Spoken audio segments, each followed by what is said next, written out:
Back to Cheap Pop, where we try to take a film, television show, sometimes a video game. Don't really quote us on that. Maybe it'll happen, maybe it won't. Who knows? Break it down, flip it, and reverse it, giving you our takes, our insight, and some interesting shit you might not know. Or maybe you do, in which case, good for you. Here's a cookie. We don't have any cookies. Matty boy, how you doing today? I'm doing great. I'm glad we found a time to record this because I feel like I've been going back and forth and making our plans fail. So it's good to be here. It is good. Today we are talking Neon Genesis Evangelion 2.0. The version we watched is 2.22. You can, in parentheses, not, close parentheses, advance. I don't know why all the rebuild needs a parentheses not in there, but I kind of disregard it. So you cannot advance. This is 2.0 out of the four-part rebuild series. And we get some interesting developments here as this kind of goes along. So, first of all, as I've said before, this is of the rebuilds, it might be my personal favorite. From what I understand, your opinion varies a little bit on that. What were your initial thoughts going in? I mean, I liked it. I would say I liked more towards the end because Hmm. I feel like I don't know. There were a lot of things I did like the aquarium thing. I really enjoyed. I liked the relationship between Shinji and Rei a lot more in this one. Like it felt more believable. She felt less robotic. I was a little confused of like her change in behavior because I feel like before we've had like very key moments that seem to be like, oh, this is the conversion from Ray 2 to Ray 3. Yeah. Um, Whereas I didn't feel like we really got that here, but we did get like a conversation about like her mood shifts. But yeah, I loved their relationship in this. I wish this was the relationship we had in the series because I felt like we just made this like established thing like, oh, this is Shinji's mom. Yeah. But then it never really like she never really becomes a motherly figure. Like she's kind of looking out for him sometimes, but it always she still feels very robotic and disconnected. Whereas this one, I feel their relationship made more sense and they were like trying to build on it a little bit more. So there were things I loved and there were other things that I'm just like same story beats. I feel like I'm not getting a ton of new stuff. Hmm. But the new things I did get, I liked. That's kind of how 1.0 is too. Like you said, the world building is better in some cases. Obviously, the graphical facelift, if you will, the kind of blending of the higher grade animation with some 3D effects and everything add a lot to it. But I did appreciate the world building, like you were talking about the aquarium in particular, is a really cool concept and another thing that kind of links it back to End of Evangelion, suggesting this is one continuous timeline, kind of echoes in time, like a continuation of a new cycle, perhaps. So you have interesting ideas like that in there, and the idea that like you have this research facility trying to basically bring back all these near extinct or extinct, but fossil record stuff, sea life, trying to turn the ocean blue again from the state of red that it was in at the end of Evangelion movie. Really cool stuff like that there that I appreciated, and even just little things with them kind of commenting on like, "Whoa, what's that one?" And they're like, "I think it's a turtle," or "I think it's called a turtle," and you're like, "Oh yeah, that makes sense." If those, given what the second impact would have done from what they've told us, then yeah, you probably wouldn't really have an idea of that beyond like a record of like this is a thing that existed previously. So interesting stuff like that, I thought. But yeah, it's gonna kind of try and cover the remaining essential beats to get you to what would it be like episode 15 or so of the series, and Hmm. then from here is where we start to diverge, where we're in totally new territory.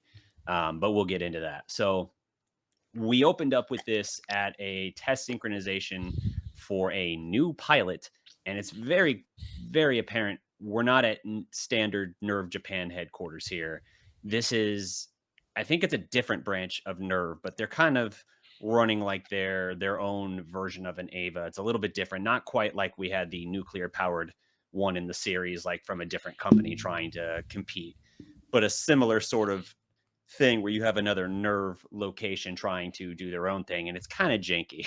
It looks very very different. It's on like spider leg wheels basically, and we get a new pilot with a very beta version looking of the plug suit and everything, and it's a new character that we have not been introduced to. but she is a girl named Mari with a lot of happiness in her heart, apparently, as she is finally getting to pilot an Ava. And oh, look at that! Right on cue, there is, I guess, the this nerve branch had one of the angels captured and was trying to do some sort of testing on it or something, dissect it maybe. And the thing escapes, partly stripped down, from what I've heard. And they basically send her after it to take the thing out. She's able to do so, but not before her Ava unit explodes, self detonates, which is sort of an interesting thing. It kind of makes it seem more like there is an element of maybe espionage to it, because it's like, what kind of safety protocol is that to self destruct your Ava if it's not like being corrupted or something? It kind of felt like it was used in this case, like, okay, we need you for the necessity of taking this out. I don't know if that's a Kaji thing because he was there, or what it is, but I kind of got some vibes of this, of like this was like an intentional like destroy this Ava thing, especially with Kaji working for Gendo and them, as one of his roles. I definitely got some sabotage vibes there. What did you think of that? Did you pick that up, or does this sound insane? Yeah, I didn't really know, like, and I'm trying to recall back because it was like a week or two ago, but um, I didn't really know if I fully understood why they did the self-destruct. I mean, like, almost like it was so. I don't know. I don't know what I thought about it. Really, it's like I could have gone either way with it. It does seem ridiculous to like destroy something that we know is like so hard to get, Hmm. because just them fishing together parts and stuff for their previous ones, and it's like it's always a battle to keep them up and running. So Yeah. it seems ridiculous that you would destroy an entire unit. Um, but yeah, there could be some espionage there. The fact that there's like an angel that's outside of Tokyo 3, I think this is this the first time we've seen an angel outside of Tokyo 3? Yeah, because we've always just been there. We've always just been Yeah. in Tokyo 3. So this is the first time we're seeing one in a different environment, even if it is a different nerve branch. Yeah, it definitely seems like everything she has is very like experimental too, like Hmm. Like a provisional unit, I think is what they call it. yeah, exactly. And her they make a mention of her plug suit being, I don't know, still in beta phase, prototype Hmm. phase, and it's like not really fitted to her body, which just seems like another thing of like, it's always a rush trying to get out there and defeat something, but we're never really like fully prepared. We're like partially there. Yeah. Yeah. And Mari is she's a very polarizing character in the fan base. The vibe I get is that most aren't big Mari fans, and I can kind of understand why that would be. It's not a character that Hideki Anno just wanted to create. It sounds like because they did such a good job with Ava in terms of creating these very marketable, popular female characters, strong female characters, Asuka, Rei, Misato, all three of them hugely popular. Even Risuko is pretty popular too. Um, Not to the same degree, obviously, but for that reason, the studio basically asked Anno, like, "Hey, can we like do that again?" And I guess for whatever reason, Anno just kind of went with that. Like, all right, well, I'll figure out how to make that work. Um, but the reason Mari is sort of polarizing, other than just like the why does she need to be here sort of thing. Ano's kind of said before that, like, in some ways, she exists within the rebuilds to break Evangelion, which I don't know. Like, that's one of those things where I'm like, I'm going to need you to elaborate, Hideki. I need to know what you mean by that. Like, are we talking about like breaking these cycles? Like we talked about, like, the fact that the last Evangelion movie in the rebuilds is called Thrice Upon a Time implies multiple cycles, which is what he says that title means. So it's like, so is this the one cycle that she exists in, and therefore is like her influence is supposed to do something? I don't know. There's all kinds of things like that raise questions. But anytime you're creating a character with the sake of breaking the established thing that's got like 20 years of history in a fandom, you're gonna have some polarizing opinions about that. Yeah, she feels she feels very shoehorned, and I mean, at least from everything she gets in this movie, it's like it feels like, hey, let's make an Oscar, but we're gonna give her a little bit less personality. We're gonna give it a little bit more happiness, Hmm. but she's so forgettable. Like, if you took her out of this whole movie, I don't think I would have noticed. Like, Yeah, she yeah. was a nothing character. I feel like her, like, entrance to Shinji too was just so ridiculous, and it's Hmm. like, I don't know. It felt like, hey, this is a last minute thing. I need you to recut some scenes and throw her in there. Hmm. Yeah, and I'll pull up the picture of Mari here. Of course, it's not going to fill the full thing. It looks like, but very loud, boisterous character, very happy and jovial, just excited to be piloting an Ava, even after defeating the Angel and everything. You kind of have Kaji kind of commenting from afar, like, "Oh, this is like a necessary thing we have to do, but it's a shame we have to use the kids like for our means, our ends, essentially, to do this." And then she's way away, like in the ocean, after ejecting from her Ava before it self destructs, basically making the exact same comment, but from the flip side, like, "Oh, it's a shame I have to use the adults to do this." And I thought that was also a weird comment. Like, how are It's you a using the adults? Like, it, they're the ones that are what's the word I'm looking for here? More or less abusing you in this case. For that, they're taking advantage of the kids, having the kids do that. There's no way in which the kids are like the ones taking advantage of the adults to get to do it. and that's exactly how I felt. I was like, I don't understand. I get you wanted that comment because you're Hmm. like, oh, cool, look at this parallel, but Yeah. that parallel makes no sense. Yep. And maybe it makes sense later, but right now it certainly does not. Yeah. It's I was like, you should have left that out. That was unneeded. Yep. So then we cut to let me see here. Destroy the angel. So Unit 5 is the unit she was piloting. It's destroyed in that. And then we cut to the mass memorial where we see the victims of the second impact. We get that scene like we had in the series with Shinji and his father. And they're talking at his mother's marker. Again, her body's not there. It's just all of that. We're kind of going through those familiar beats. But they do tweak Gendo's dialogue just slightly here. And I don't know how much it changes it from like the series. Um, in the series when Shinji says like, "Oh, I'm glad, thank you for coming. I'm glad we got to spend this time together." Uh, Gendo before was just like, "I see." This time he's just like, "Are you?"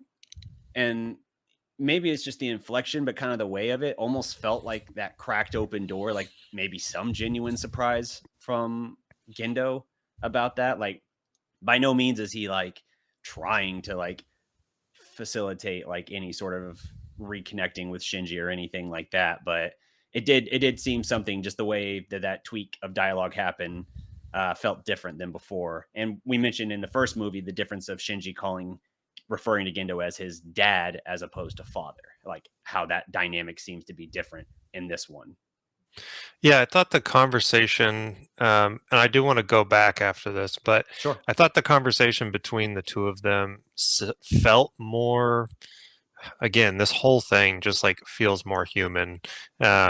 Gendo and Rei are the characters I think I had the most trouble with in the show, Yeah. is that it's like, God, you were robotic to a point that like no one can even remotely relate to you. Hmm. And I feel like this scene with Gendo, he did kind of had like a little bit of a fatherly, like still a disconnect at the end. Like we get a pretty good um, line similar to what was in the show. Hmm. But yeah, I do think that there was a lot more like emotion and like almost like a care to his character here. Yeah. What was the thing you said you wanted to roll back on? Okay, so with the new girl and Mari. Yeah. Unit 5, so there's all this conversation, and they're talking about their little, can't allow escape from Acheron, I believe is what they called their facility. Yeah. And then they're talking about, kind of their containment system. Did anything going on there, like I know, in Tokyo 3, we have our trying to remember what it's called, but when they get to that final stage where Central Lilith dogma. is housed, yeah. Is there something similar to that at that facility? Well, there's no Lilith there. Um, and the base isn't shown again, so Adam can't be there. So I don't know. That was something I made a note of as well. I think they made a note. that like this was a captured angel being dissected and studied, and it Hmm. escaped. And so I think that's the only reason it's there. Because otherwise, I was like, why would this angel be here? There's no Lilith or Adam, and that, like, at least in the series, that was the whole reason they kept rushing the nerve base, was to try and get back to their progenitor, their creator. Um, Yeah, and they and talk about, yeah, they're like, we stripped it down to bones and it's still alive and still, a threat. that So was they pretty are metal. trying to figure out how to kill it. But Yeah, yeah, it's like I did feel like there was some level of like danger if they didn't get something done in a time period. And that's what I wonder about. It's like, is that what they're covering up with the explosion? Like, is that why they destroyed the Ava? Because they've got something at their facility that, like, that angel making contact with, whether possibly. that be Adam, Lilith, or some, new thing we haven't heard of. Yeah, possibly. And like this, we mentioned earlier, this Ava is so different from any of the other Avas we see, even at the other branches, the like the Germany branch, Hmm. Nerve Europe. Um, I kind of get the feeling that it's just a different like make altogether. Like even though like this is a nerve facility, at least I believe it is, that it's like the designs are different because when the Ava Unit 5 does self-destruct, Kaji makes a comment of like, well, that solves both problems, referring to both the Ava being destroyed and the angel being killed. And Hmm. so I thought that was kind of interesting. Like, oh, okay, so this gives the impression that like however different way this was built was a potential threat to the greater plan of like Gendo and them and Nerve and SEELE. Um, so yeah, I don't know. It's kind of a little bit open to interpretation there, I think. I had a comment here on my notes. They excavated that third angel, is what they call it, from the permafrost, and Hmm. then they were talking about it getting down to bones. Ah, there you go. Um, Yeah, I'm trying to see if there was anything else there that I made a big note of. I don't think so, though. Yeah. So after the memorial, we do get a glimpse that Misato was there waiting for Shinji. I kind of wondered before because in the series they didn't show her. I was just like, so Gendo just like left him at this memorial, like leaves on his jet, and like Shinji's just standing in the middle of this like vast memorial, like No Way Home. Um, Yeah, I wrote in my notes here, I said, Kermit the Frog is at his mom's grave again. 'Cause those yeah, terrible dubs. yeah, man, the voices can be a little jarring, a little hard to get used to. I don't. There's almost no example where I prefer the voices of these. I think the Asuka is close enough that I can roll with it. I'm like, okay, sure. I don't like the different Misato voice. I hate the Shinji voice. By the time we get to the end of rebuilds, I'm kind of accepting of it. Um, Ray's is close enough, but still, like, even this voice, and it's appropriate, I guess, that this Ray has, as you said, a little more personality and realness to her, because even then, her voice doesn't feel fitting with like the Ray from the series. So the voice actress, I mean, like it comes Hmm. across with still slightly more emotion, and almost like a huskiness to the voice, like a almost like soft huskiness in the voice. So it works for this characterization of Ray, I guess. But yeah, the voices throw me a bit. Did you notice Misato's ringtone is straight up King Ghidorah from No. Godzilla? It's the King Ghidorah like chirp or whatever, the from like especially old school Showa Godzilla. Yeah, I picked up on that immediately, and I'm like, okay, this came out in 2009.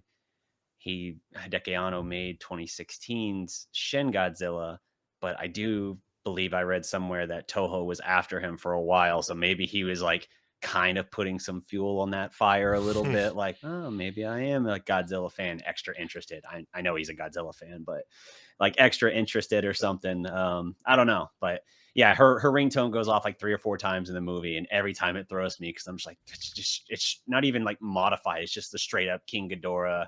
I'm not even going to attempt to make the sound myself, but No, no, do it. Do it. oh man, it's yeah, that's just a fun little tidbit there, which is what we do here on Cheap Pop. But Tidbits. yep, You're in, welcome. tidbits, whether you think they're interesting or not. So then we're driving back in again from the memorial, and an angel attack is underway, and we're getting real interesting and abstract with these angels now. Like even some of the ones where it might be an angel that was in the series, they're like reimagining them and redesigning them in interesting ways that there's an abstract element to them that I kind of appreciate. Like this thing's like walking on stilts. It's got like I don't remember the name of them. The names honestly don't matter that much in the rebuilds. If you looked in the series, their names like added so much extra implied lore behind them and everything. They don't really reference names here, but still. This one's interesting. It's like walking across the water on like these stilts, and like every time it's touching the water, it's like freezing the surface. The actual shape of the thing is real unique as well. And as Misato's busted ass car is trying to haul ass to the base, all of a sudden from the sky comes Unit 2 as Asuka makes her debut. I like this debut quite a bit for Asuka because it immediately shows her proficiency and just badass entrance and everything. As much from like a interesting character introduction that I liked her in the series, this one I prefer, I think, just because it showcases her skill. Whereas her introduction in the series, it's very quickly that she's like looking to Shinji, like, oh, why didn't you do something? Like when they're both in the cockpit of her Ava, suggesting that like she was out of her depth for a second. She's like, well, why didn't you do something? Whereas here she's like doing things that like even Shinji's like, holy crap, like he's kind of blown away by. She's doing like these flip kicks through the air. She like has like a spear at the end of like the heel of her Ava that like not only stabs through the AT field, but slashes through the actual core of the angel and destroys it. And then she, comes aground and is like talking with Shinji and his classmates, and it's just immediately like, all right, who's the nepotism case here? Who's riding the coattails of his daddy to get this job? And then like it's the second Shinji makes the slightest noise, she's just like, you're pathetic. Just immediately, I was just like, all right, it's the same Asuka. Like everything feels normal here. We're not changing personalities here. Yeah, I was hoping we'd get a break on original Asuka, but sadly, Well, not quite. You say that, but we'll see. Early Oh, will on, we? we have a similar beat here and a similar feel to Asuka in her introduction. Very, very pointed, very commanding in presence and self-assured. And basically she's immediately calling Rei, like the commander's pet, basically. One thing that I do notice with this Asuka that is kind of polar opposite to the original Asuka. We know obviously with her backstory in the series, the imagery of the doll and things like that was like very damaging and like this deeply rooted thing for her. And here she weirdly has like a little hand puppet doll that she just talks to. And it's very odd every time it's happening because it's a character that seems very collected and like self-assured. And then you like see her like laying like in her bed later, just like talking like to herself, like the puppet. And it's just like, oh, you suddenly feel less stable. Yeah, the doll thing was interesting because, in the show, the doll was like what her mother tried to kill, thinking it was her, right? And now that's just like, oh, this is just a little part of my life. But that would not have happened in the show. Like she would not have had that Yeah. doll within 100 feet of her. Yeah, it's almost gone like the opposite extreme. Like if that same backstory does still exist, does being a key word, it's almost like rather than distance herself from the doll, she like decided to like look after it as if it was like her inner child, essentially. That's kind of the vibe I get from this. So that's where I'm like, it feels real unstable, but at the same time, like maybe kind of interesting if you're gonna explore, like I don't know. So yeah, they do their whole introduction. She has her whole badass thing, and then she's making her normal proclamations about how Unit 2 is the one real Ava, battle combat ready and everything. And then we have Shinji run into Kaji at I don't know if it's like the subway station or something, basically. And he's asking kind of like for directions and everything. He clearly knows who Shinji is. He gives like the weird line about like, oh yeah, where's basically Misato. Like, oh yeah, you're not the only one who knows what she wears to bed. Like, the fuck? Like, why do adults speak so strangely to the children in this show or this series? Like, what an uncomfortable comment to make. His voice threw me off so much that I was like looking at this character. I'm like, I'm pretty sure that's Kaji, but I'm not 100% sure that's Kaji They also made because I him feel clean shaven and less wrinkles for some reason. yeah, he feels like very different, and that was a little confusing because I'm like, I kind of need you to introduce this guy again to make sure that I'm correct that this is the right character. Yeah. So a big thing that's different here, what Kaji delivers to Gendo is not the embryo remains or whatever of Adam, but a very complicated word, the lost key of Nebuchadnezzar? Nebuchadnezzar. Um, and I don't know how I feel about that. I will not lie to you. That came up in Thrice Upon a Time, and I was like, "The fuck is that?" I totally forgot about this moment in 2.0, even though I'd seen this so many times.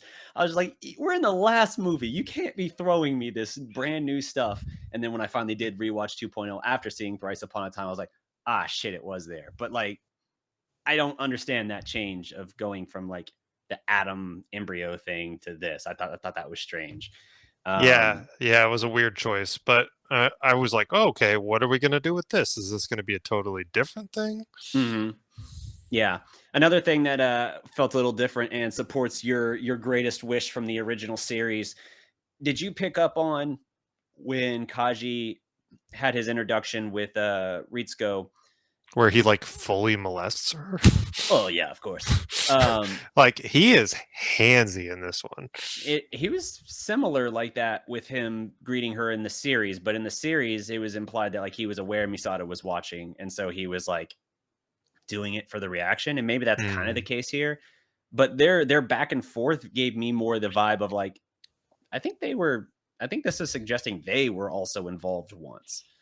I Uh, think that's what the series did too. I just like yeah, never got maybe. confirmation that that happened, but So it your very greatest much wish, felt like it. your greatest wish of the threesome is back on the table, because yeah, this one Round two, baby. seems to be leaning harder into. That's why Ano had to remake the series. That's what it is. He rebuilt so that he could undress these three characters and like, all I right, let's sure get hope to so. it. I sure hope so. And that's a very odd thing. I was like, they're leaning harder into like the insinuation that like Ritsuko and Kaji also had their own dating history or at least sexual history before. Yeah, But when they never brought it up in the series, I was like, maybe it's just the voice actors that are like mhm, making it seem that way. But then this, I was like, no, they're definitely there's something. It's just never addressed. yeah. Then we jump quickly into Shinji getting back home, and he's kind of thinking about like just general like his impression of Asuka and like how skilled she is, yes, but also how loud and bossy and everything. And then like, oh, just like the series, like she's moving in and she's trying to throw all of his stuff out and everything. We do get the reverse then of The naked scene. yeah, except now it's Asuka. And I do appreciate that like when Shinji turns around like, oh, his name is Pimpin. He's just oh. And then she like has that moment where she realizes it, flushes in the face, and just roundhouse kicks him into oblivion. And all Misato can say just watching it is like, "Oh, good, they're getting to know each other." I was there like, was a there was a quick scene before that too, and I don't know if this has any significance later in the series, but it was Rei taking pills. Does she ever take like pills or medicine in the series?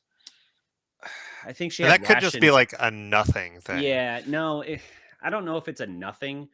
Um, in the series, I think she had rations packs. Like she was eating out of like looked like silver, shiny, like almost astronaut food bag. So like the idea I think they're getting at is her then eating Shinji's food later on, like how blown away she is by having like an actual good home cooked meal. So I Hmm. think it's part of leaning into like why that also helps make an impression, why then she thinks about like learning to cook.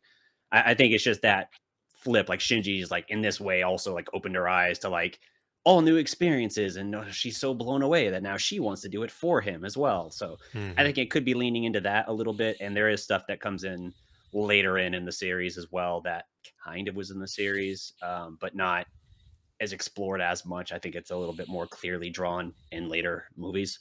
But yeah, I think that's what it is. So it's not a nothing. It's worth mentioning. But I did forget about that because it is like a very quick like interstitial of like, oh, here's Ray sad and looming over these pills she's taking in her apartment, and now we're at Misato's apartment for the naked scene.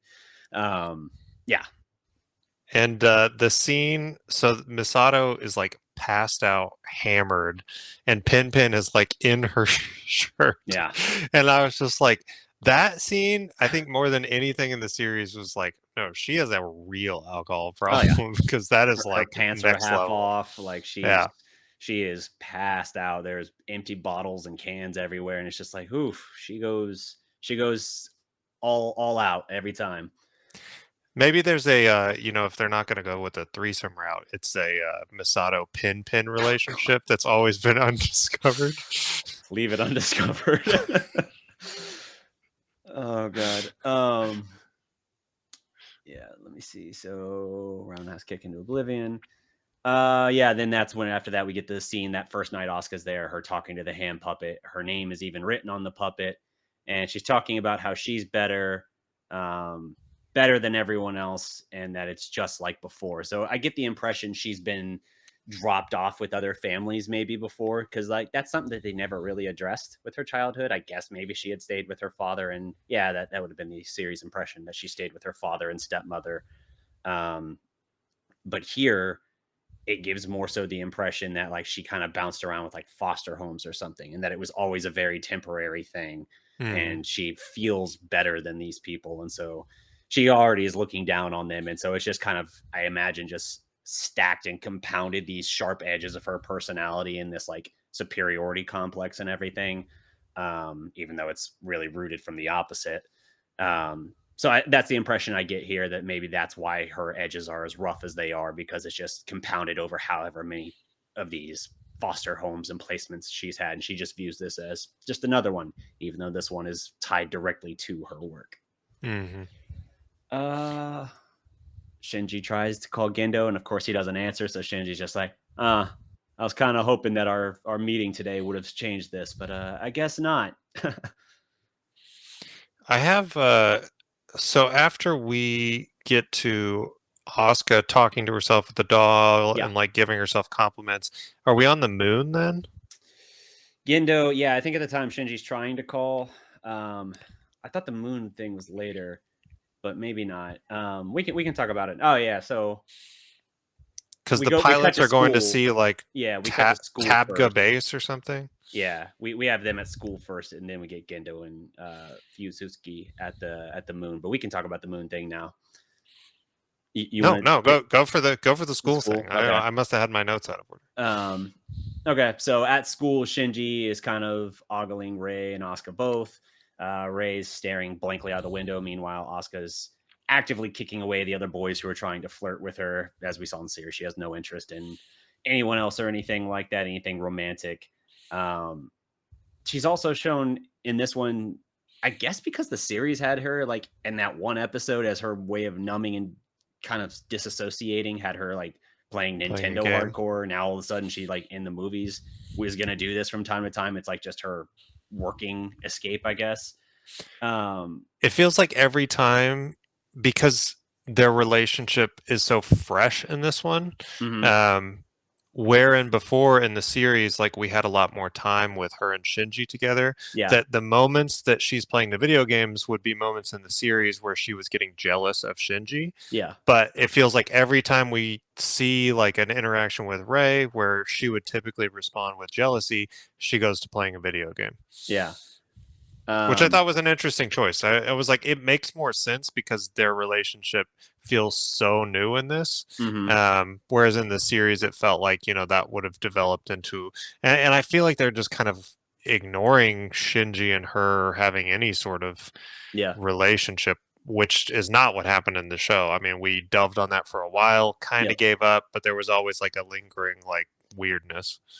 Yeah, and they don't fully abandon it, but they don't spend the time developing it like the show did, like you said. They're if anything, they're leaning harder into Shinji and Rei having some sort of connection here. Hmm. Um, but Asuka is at least on some level drawn or interested to that, which we end up getting. Do we go to the research center from here? Because we're talking about, yeah, talk of a school trip, Misato making Asuka go with Shinji, and Kaji's going to be running the show. I think we mentioned the school trip, and then we cut to the moon, is what it is. Yeah. That's what it is. There was an interstitial scene with Asuka talking with Misato, not really interested, but like Kaji's going to run the show, and they're all going to go, and that's like the following day. So Mhm. then we cut to Gendo and Fuyutsuki on the moon. So I'll let you pick it up from there. Yeah, so they talk about the bloodstained moon. I believe Tabga base, if I remember correctly, Sounds right. and they get there and they're denied permission to land. But it seems like they kind of made this, which obviously just going to the moon's like nothing. You can go whenever you want. Yeah. Um, but it seems like they were doing some investigation on what SEELE is doing, which is why they were there. So I don't know Hmm. if they've been to the moon before. I don't know if they've seen this, but I definitely got the impression that this was the first time they were kind of setting eyes on it. Yeah. Um, so they were building Mark 6. So one thing that's interesting as well with them going to the moon is that we see sitting on the hand of, I guess, Mark Six, Ava Mark Six, is Kaworu, and Fuyutsuki kind of says like he sees him, he's like, is that a boy out there? Like that's impossible. And they're both kind of looking at him, and then even Kaworu looks in their general direction, and he says, "Nice to meet you, father." Father.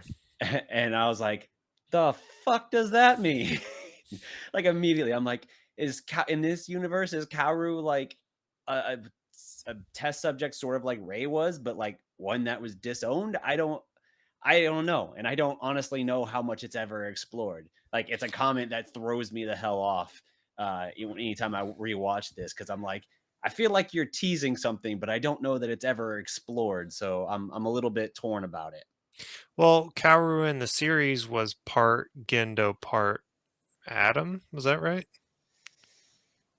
I don't think he had anything. He was Adam. I don't think he had anything Gendo about him. No, there was Gendo. That's I mean, like why he was trying to like. he had the hand thing, like the Adam remains that were put into Gendo that then went into Rei, but that never went through Kaoru.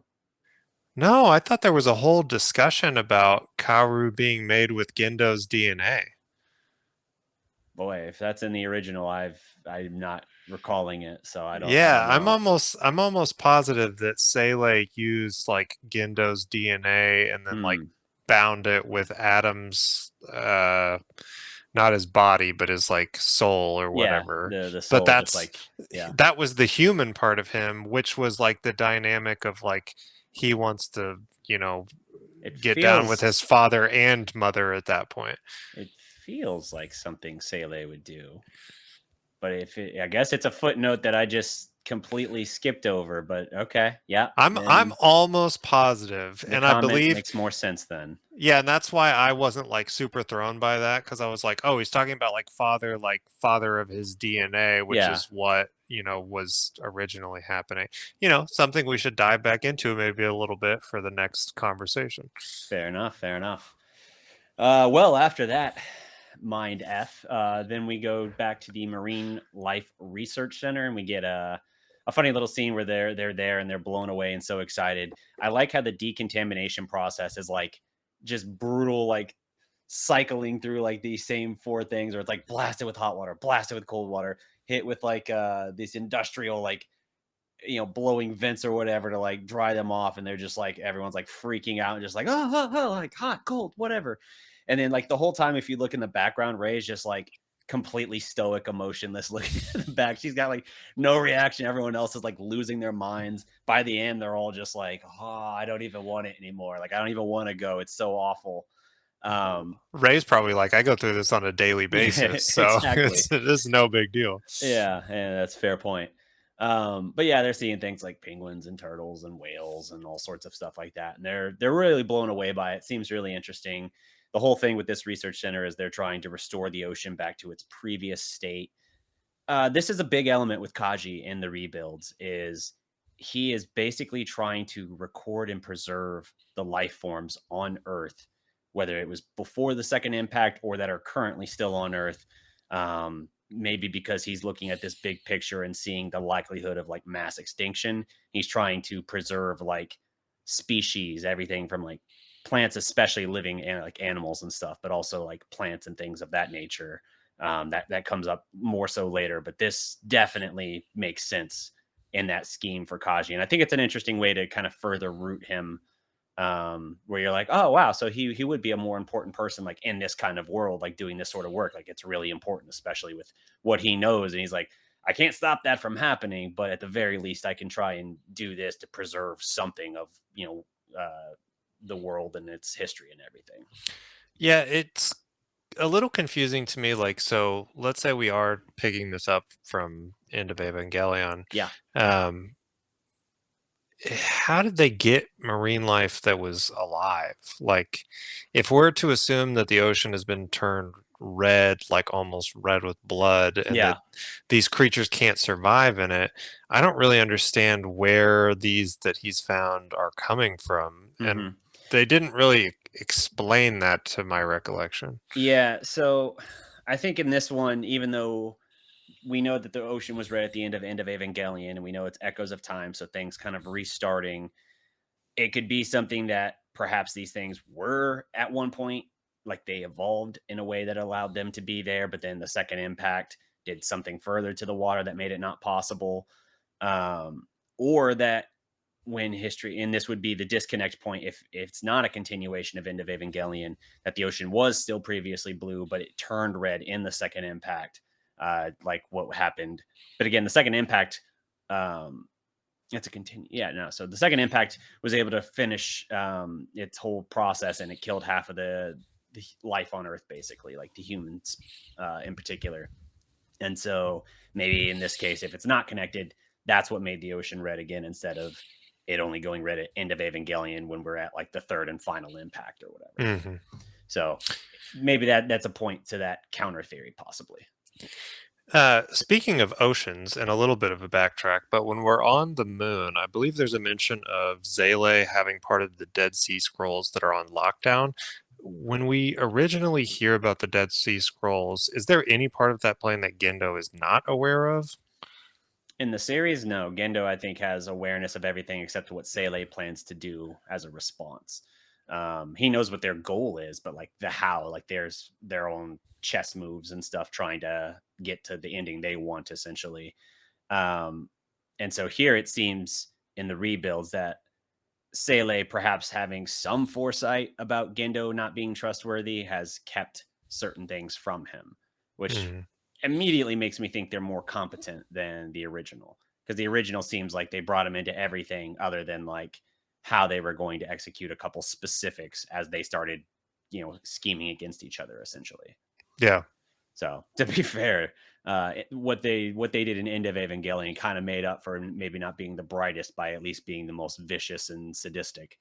Mhm. But yeah, So there's a scene in the aquarium which I thought was funny, but it's Pin talking to all the other penguins, yeah, and I laughed really hard when I saw that. I don't know why I thought that was so funny, just because he's like this penguin that seems, it's like he can read and like lives in a house, and then all these other penguins are just being normal penguins, but he can yeah, still communicate with them, yeah. And he's almost standing before them, almost like he's like the like king the or the leader. leader. Yeah, Yeah, exactly. And they're like, yeah, he's like oh, Caesar of Planet of the Apes. exactly. Yeah. No, that's a rare moment. I usually don't care about pin moments, but that's a rare one where I was like, that's pretty funny.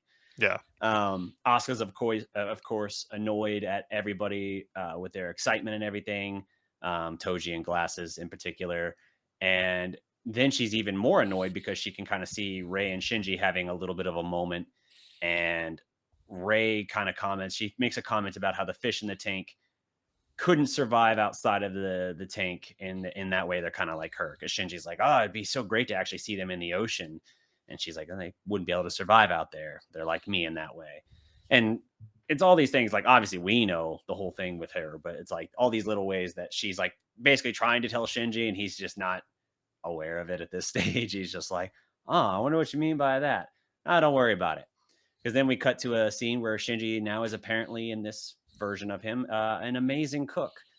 And it kind of makes sense that his rationalization for that is just that, like, you live with Misato, you kind of have to learn how to cook because she can't do anything. So, yeah, he's made lunch for everyone. It's apparently amazing. Rei, however, doesn't eat meat. Asuka gives her, crap for it, essentially saying like, "Oh, well, if anything, you're doing even worse because that you're wasting the animals that were prepared for you." Essentially, in this case, Toji tries to steal the food, then he gets into a fight with Pin over it, and Shinji ends up giving was it miso soup or something that he made Hmm. that's meatless to Rei, and she's just like, "Oh, delicious!" Like just blown away by it. Um, Yeah, the first like big bonding moment between the two of them, I would say. yep. Then we see the egg of Adam still visible. I think it's the egg of Adam, not Lilith, still visible over Antarctica. And we get a moment where Gendo and them are kind of pontificating about the men who somehow wanted this outcome. And it's not yet clear where Gendo differs in his approach compared to like the series at this point. So, Yeah, so we're looking at Earth from mhm. the moon at that point in time, if I remember correctly. And I think Fitsuki says, "This is how the Earth looks now. It breaks my heart." And Yep. Gendo says, "Yes, but some people actually wanted this outcome."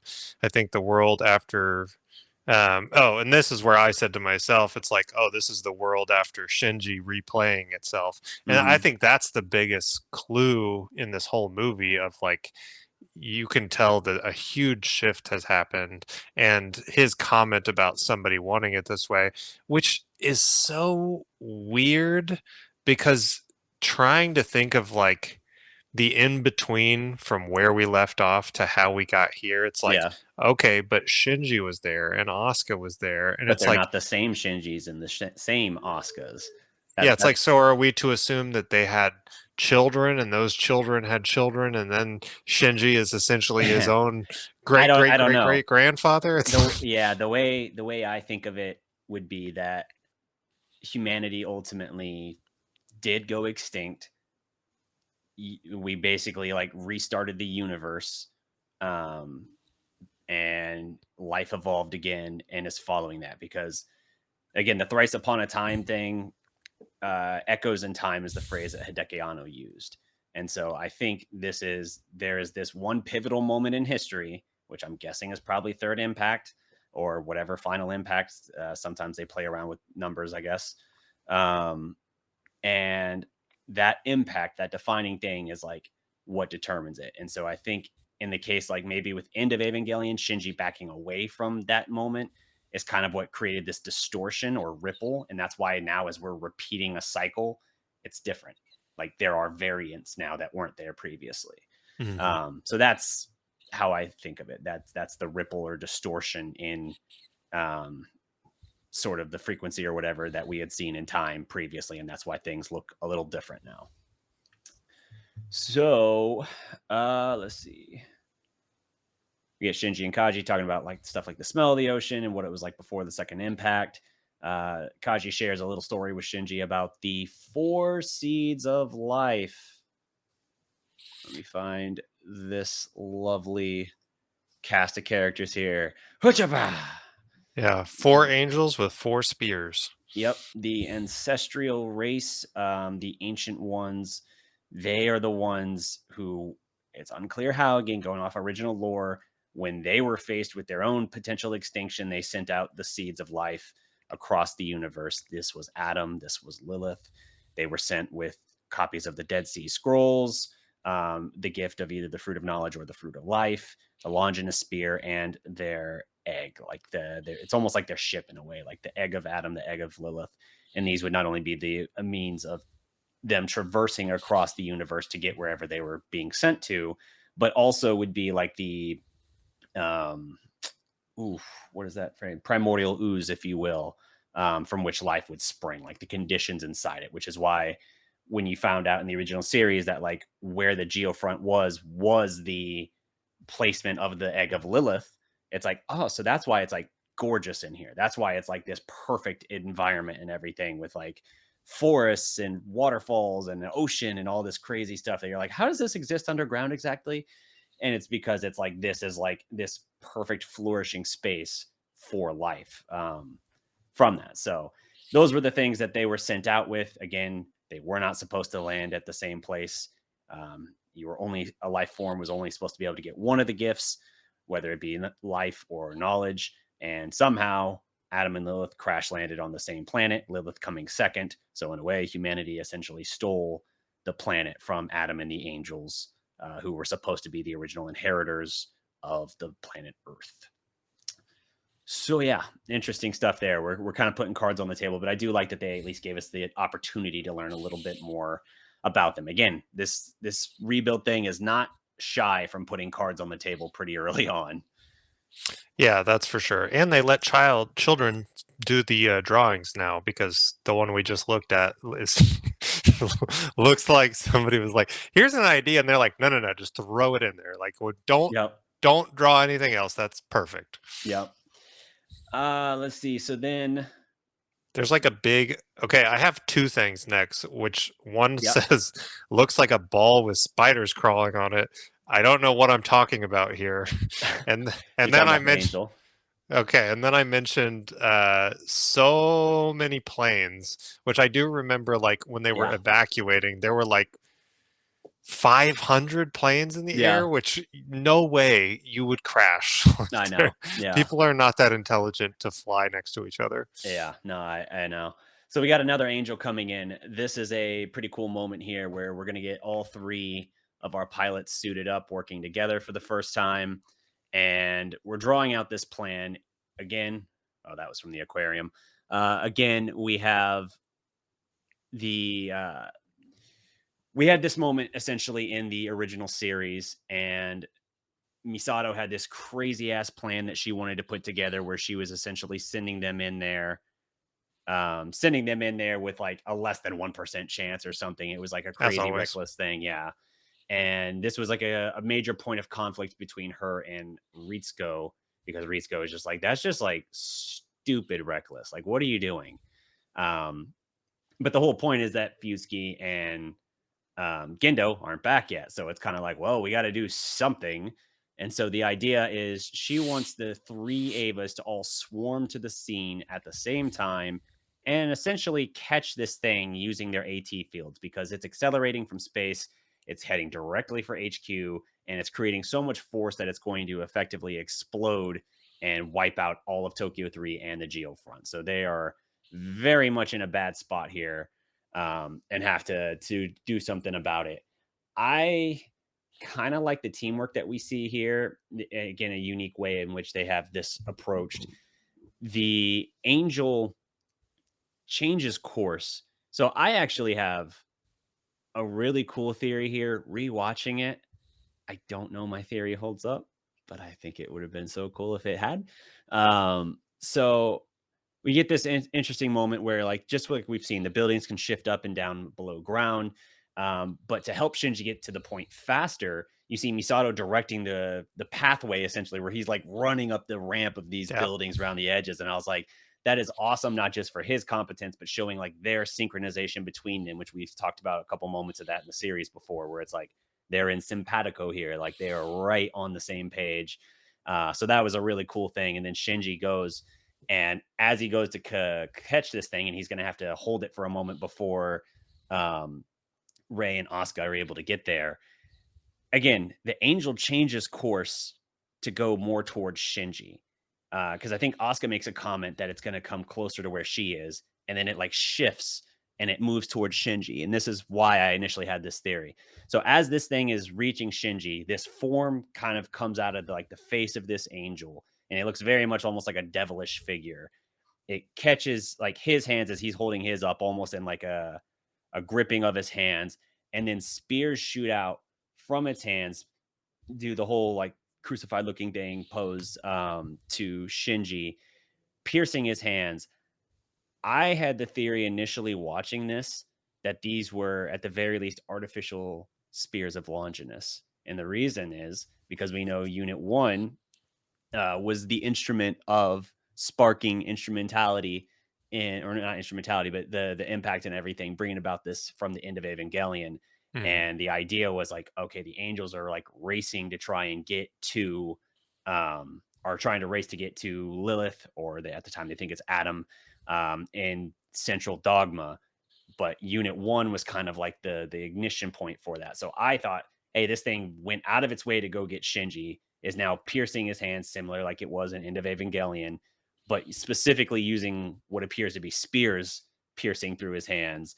Um, and the things on its back, you said the spider looking legs, from a design standpoint, those swaying things and the music that's playing and everything are meant to.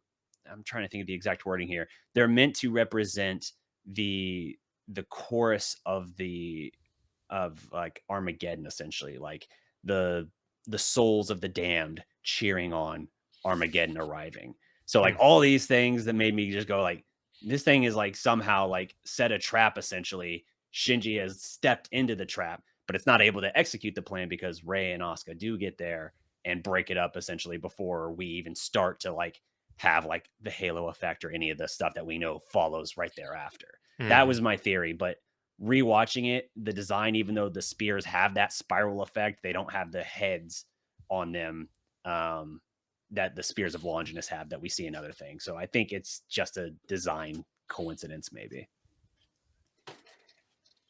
But yeah, little details like that, especially like the chorus of the damned or whatever cheering on the arrival of the apocalypse. Like when I read stuff like that and like the notes about the design, like from the studio, I was like, how is this anything but what it sounds like to me?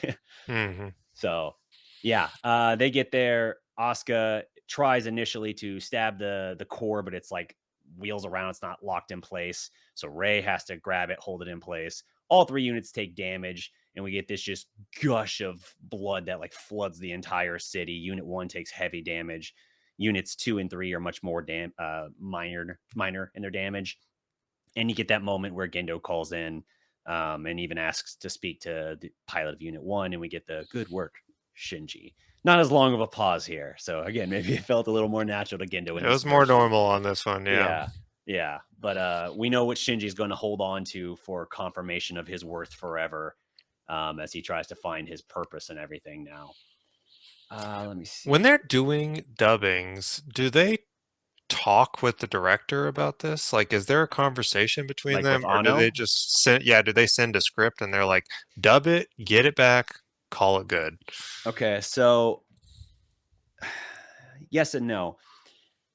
No, like they give them notes. They don't have conversations with Ano directly, but they would give them like the notes and everything about that and like extra contextual idea behind it. But they would kind of leave it open with westernization, to a degree. Infamously, there was actually a thing with 3.0.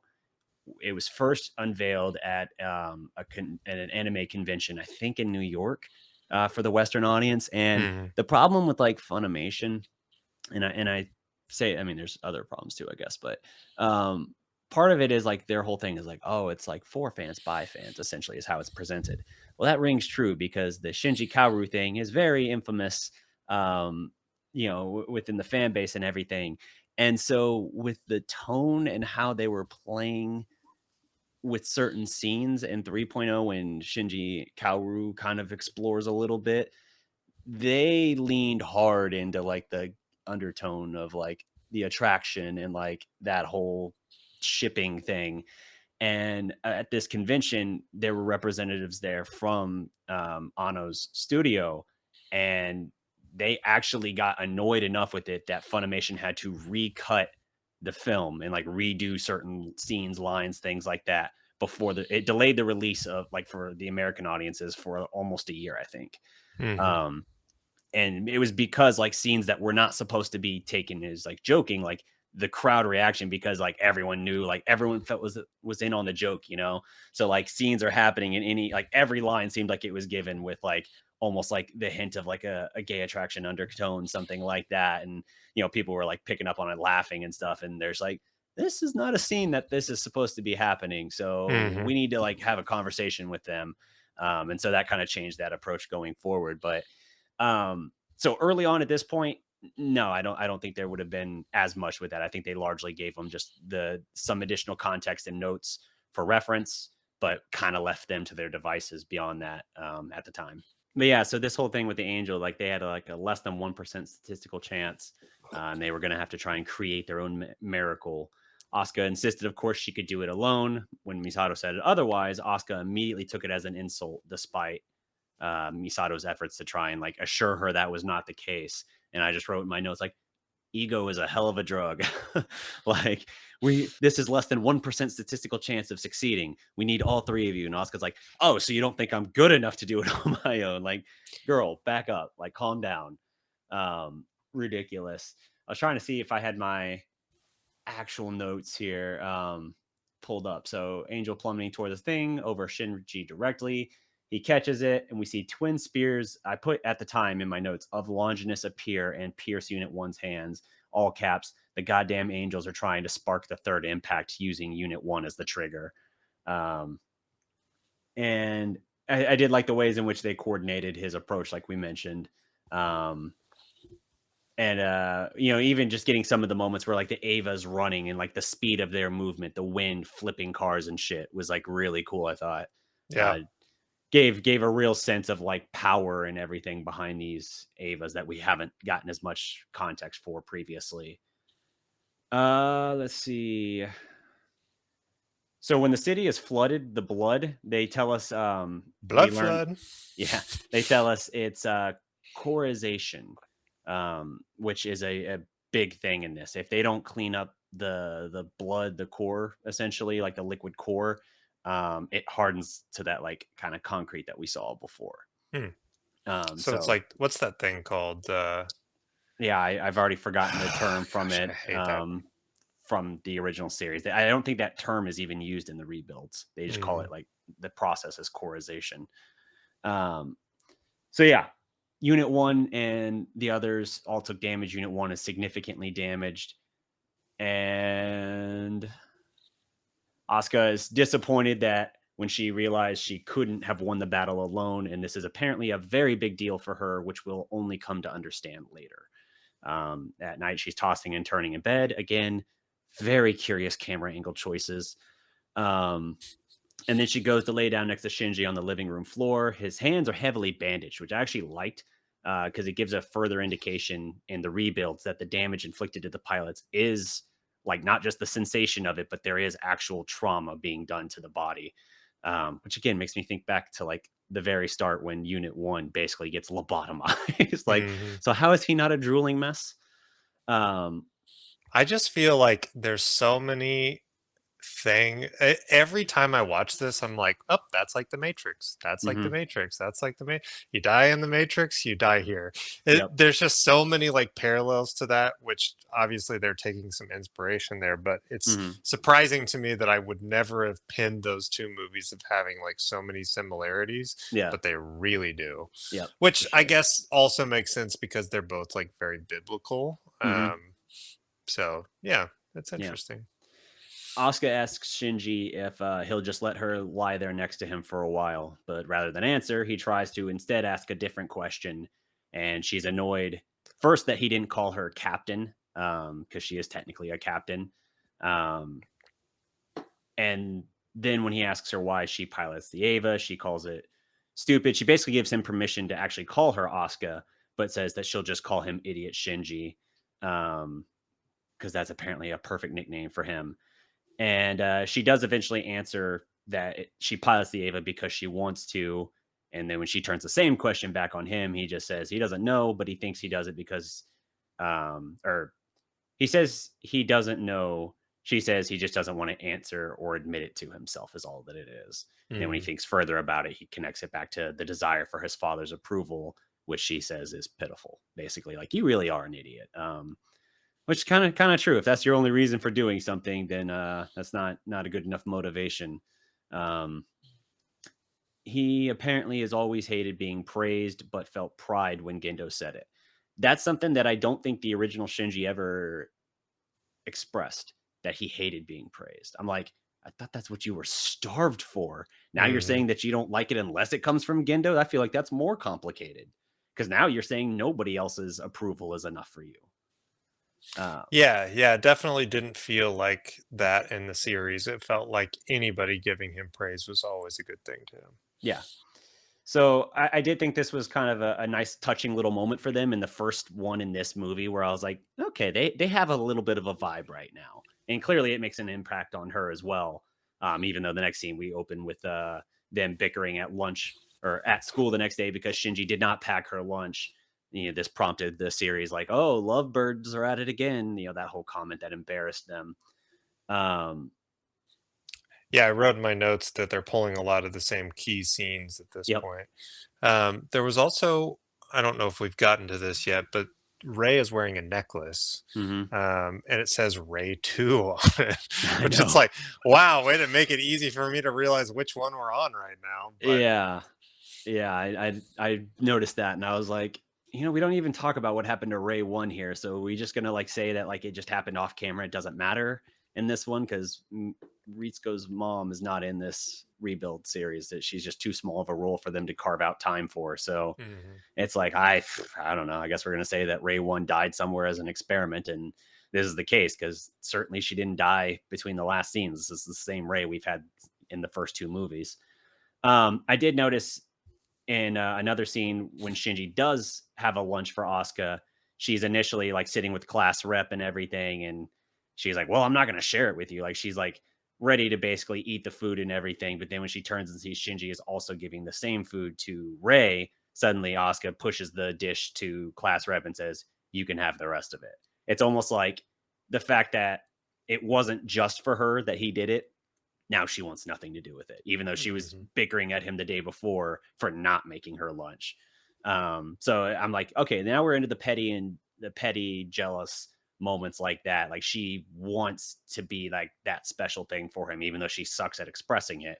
And now she's going to be extra annoyed anytime he does even equivalent offers or gestures for Ray or anyone else. Mhm. So I thought that was an interesting little moment to kind of show her. If you weren't already convinced that like she's kind of into Shinji at this point, like this is hammering it away, but in a very Asuka way. Uh, So the next thing I have here is Gendo sees a vision of Yui saying to take care of Shinji. Um, and I guess I think Ray. that's where Ray is talking to him and Hmm. he agrees to like come to dinner, which is like, wow, that's amazing because that is not a past Gendo situation that we would have run into. Yeah, yeah. She's first she asks him to dinner, and as they're eating and it's just quiet, she's like, "Do you like eating food?" Like just the softest, most timid thing. He's like, "Yes." To be fair, if somebody asked me questions like that all the time, I would also probably not want to answer. I'd be like, "Yes, I enjoy eating food. Yeah. Do you enjoy when people cook you food?" "Yeah, no, that's great. Then I don't have to do it." Yeah. It's just like this line of questioning. So if someone were to make you food and had other people there, including Shinji, would you come to that? And yeah, initially he's like, no. And then like as he's like looking at kind of the disappointment in her face, he sees, yeah, that overlap image of Yui. It's a moment where he can't really separate the two for a second. And yeah, he remembers her saying like to take care of Shinji, and he's like, okay, yeah, sure, okay, yes, I will do that. And so it's interesting because now Ray's gonna start trying to learn how to cook, and she is cutting the shit out of her fingers apparently, to the point that Risco's had to like bandage her up and everything. And then, and my thought is just like, we always have another Ray. We always have spare parts. We learned that before. Hmm. um, but yeah, We got millions of these things. yeah. Let's see. So yeah, talking about that, Kaji There was finds. there was some mention of the Vatican Treaty, Yes, which that's a thing in the rebuilds. It's where no one country can have more than 2 Avas at one time, I and thought it that's was how. 3. Maybe it is 3, yeah, because there's the 3 of them. So you can't have more than 3 at any one time, and that is what gets into the gray area here, because it's why, not to get too far ahead of ourselves, why Unit 2 has to be put on ice, because that is still technically under the jurisdiction of, uh, Nerve Europe. And so with this other one coming in, they don't have they don't have the ability to keep both operational at the time. They have to put one on ice because of this whole treaty thing. Again, it's a world politics thing that doesn't just make Nerve feel like the end all be all of everything, which I do Hmm. appreciate in the rebuilds, that they have their own political crap they have to deal with. Um, Do you think that Vatican Treaty might have had something to do with the explosion or Unit 5, self-destruction of Unit 5? possibly. If it was something where it was an unauthorized one and that was going to open up a can of worms. then perhaps that's part of why, like, okay, well, we had to use it out in public or whatever. Like, we need to cover this up quickly, you know? So maybe. I don't know where. I don't even know if I took a note of it or not, but I didn't want to miss it because I'm thinking of the Ray. You're saying Ray was cutting up her hands, right? Yeah. And Yeah. then we get the Learning to cook. same, yeah, we get the same thing with Asuka at some point when Hmm. Misato comes to deliver that message. She's like cooking as well, also has a lot of like bandages on her fingers, like Yep. mirroring what's going on with Ray. Because the one thing that feels genuinely Shinji's is that he apparently loves to cook and he loves to make food for his friends and the people around him. And it's something that he does that is just him that actually does garner praise, even though he says he hates praise. And so I think they recognize that. And so they're trying to return that type of gesture to him. Like, it's a very thoughtful thing. Asuka just doesn't realize that Ray has gone one step further to basically like try and resolve your greatest trauma and issue in your life. And that's where she's like, shit, I can't compete with that. Like, that's too many steps more advanced than what I was doing. Hmm. Um, yeah. So let me catch up in my notes here. Are So we to Mari's? yeah, Mari's introduction where she parachutes in while Shinji's like on the top of a dam or something. He's on top of the school. Oh, is that where he is? Yeah. And then she kind of lands on him, ends up smothering him with her boobs, Mm-hmm. which was just like, as this was happening, I was like, why do we need this? Why, like, just, I don't need it. Yeah, Just no. please leave it out. It's wasting my time. Yeah, And I get that it was supposed to be funny, but like, I could not have cared less. I agree. It felt very stereotypical, like anime thing, like where you feel like it's just like a certain type of humor. Where like this is the sort of thing that would live in like a oh man, what is that term? There's a term for a certain harem anime where it's like all the women are like obsessed with the guy, and I'm like, Mari's not interested in Shinji in that way that it's ever really shown, but it's just like we're still gonna have her like unintentionally getting motorboated by him or something like that. It's like, yeah, we don't need it. Like, yeah, I agree. I didn't really like that. She does call him a nerveling. She makes a comment that he smells nice, realizes it's because he smells like LCL or whatever. And is Hmm. basically like, oh, but you never saw me. See you later. And just kind of runs off. So the fact she calls him a nerveling makes me think that she's not connected with Nerve, or like she still associates herself differently. Maybe that's why she was making the comments earlier about like using the adults or something. Like, she doesn't feel a loyalty to Nerve, but like has to kind of play within their ecosystem because that's the connection to LCL and the Avas, which she is fascinated by and wants to experience or something. I don't know. Hmm. Um, we then get Kaji showing up to meet with Shinji, and after making a The very, funniest scene yeah, in all of Ava. I, Like, I put I a was very sus dying. pass. Yeah, I was like, Kaji coming on to Shinji is the funniest thing I've ever seen. Like, it's Yeah, hilarious. And Shinji is like so legitimately like, "Buh." yeah, That yeah, was great. I loved yeah. it. It was kind of I guess saying he's not explicitly gay or bi, since that becomes like a conversation later. It's And then not he's just, like, gotcha. yeah, yeah. I'm like, hey man, I would have a similar reaction in almost any situation being put in that, like, so abrasively having someone come on to you. He's like, ah, what is happening? Like, no. Yeah. And then we cut to them working in the garden. And I like that Kaji was even saying something at one point when Shinji was like dragging his feet, kind of like, oh, so this is what Earth smells like, or something, like outside of the city, because he's always just been in the city. And Kaji's like, come on, like I already paid for this date or whatever. Like just some comment like that. He's like, that can Hmm. of coffee? What? It's just kind of a funny moment again, but I was like, oh, abusing him for the labor. Um, and of course, as previously, the two kind of wax lyrical about the meaning of life and pain and things like that. Kaji says, it's the people who have lived through pain who understand the true value of kindness. Kaji then asks Shinji to take care of Misato, since he says he can't and only Shinji can. Um, and it does kind of imply that Shinji in this version has more of a boyish crush on Misato, whereas they were very quick to distance from that in the original series. After maybe the first few episodes, he kind of looked at her more like maybe at most older sister sort of thing. Like obviously in End of Evangelion, they kind of bring it back to that confused, don't know what to make of it state.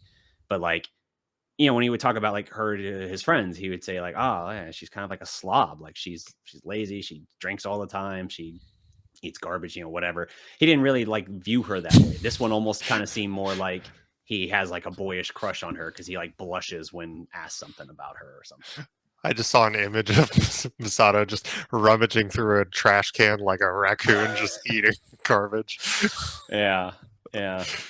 It's hard to comprehend how she still has that figure despite her diet and her drinking preferences.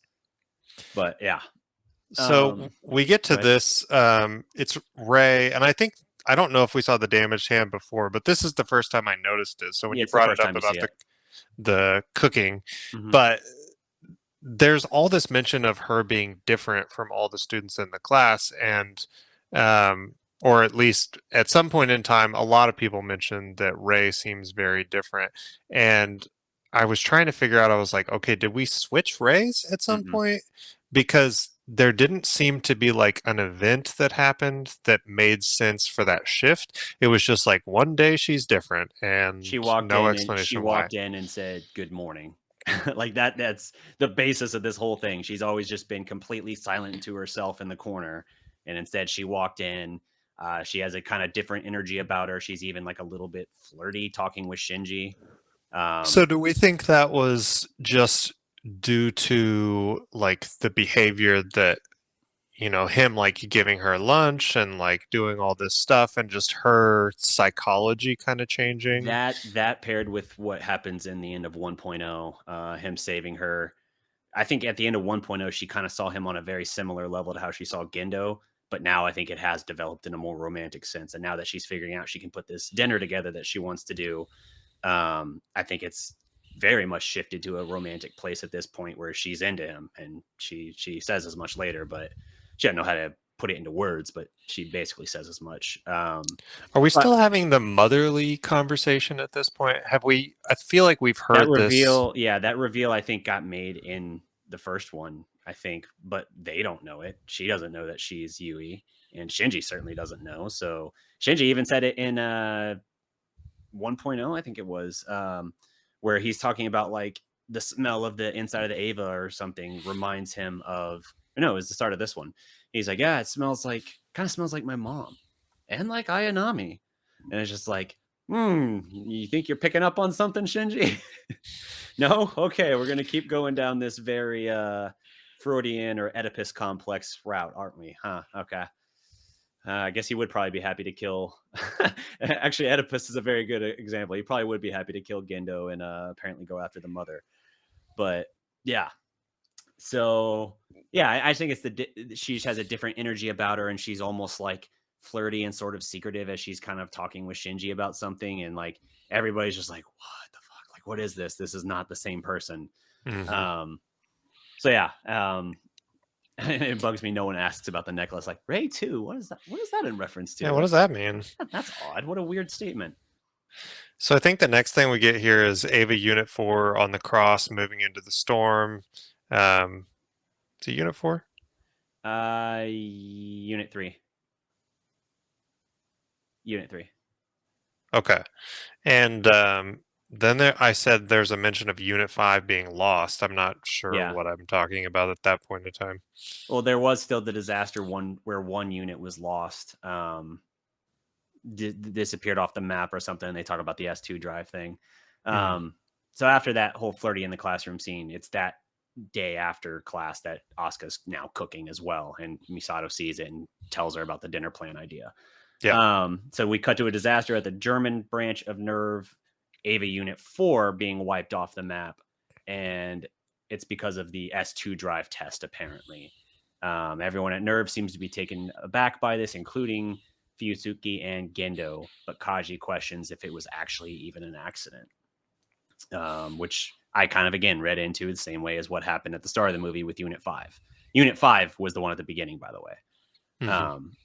So Shinji learning of the disaster from glasses, just like before, and the departure of Unit 3.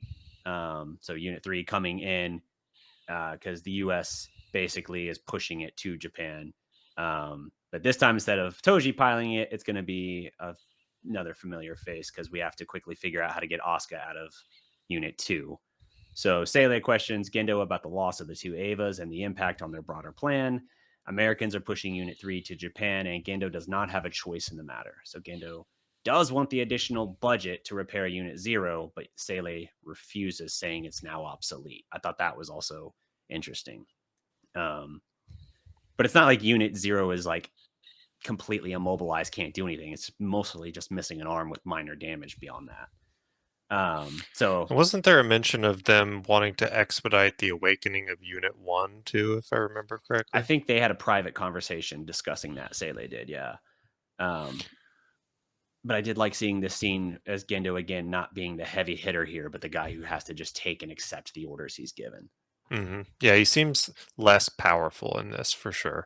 He's definitely getting thrown around a lot more, kind of on the outs as far as like what's going on.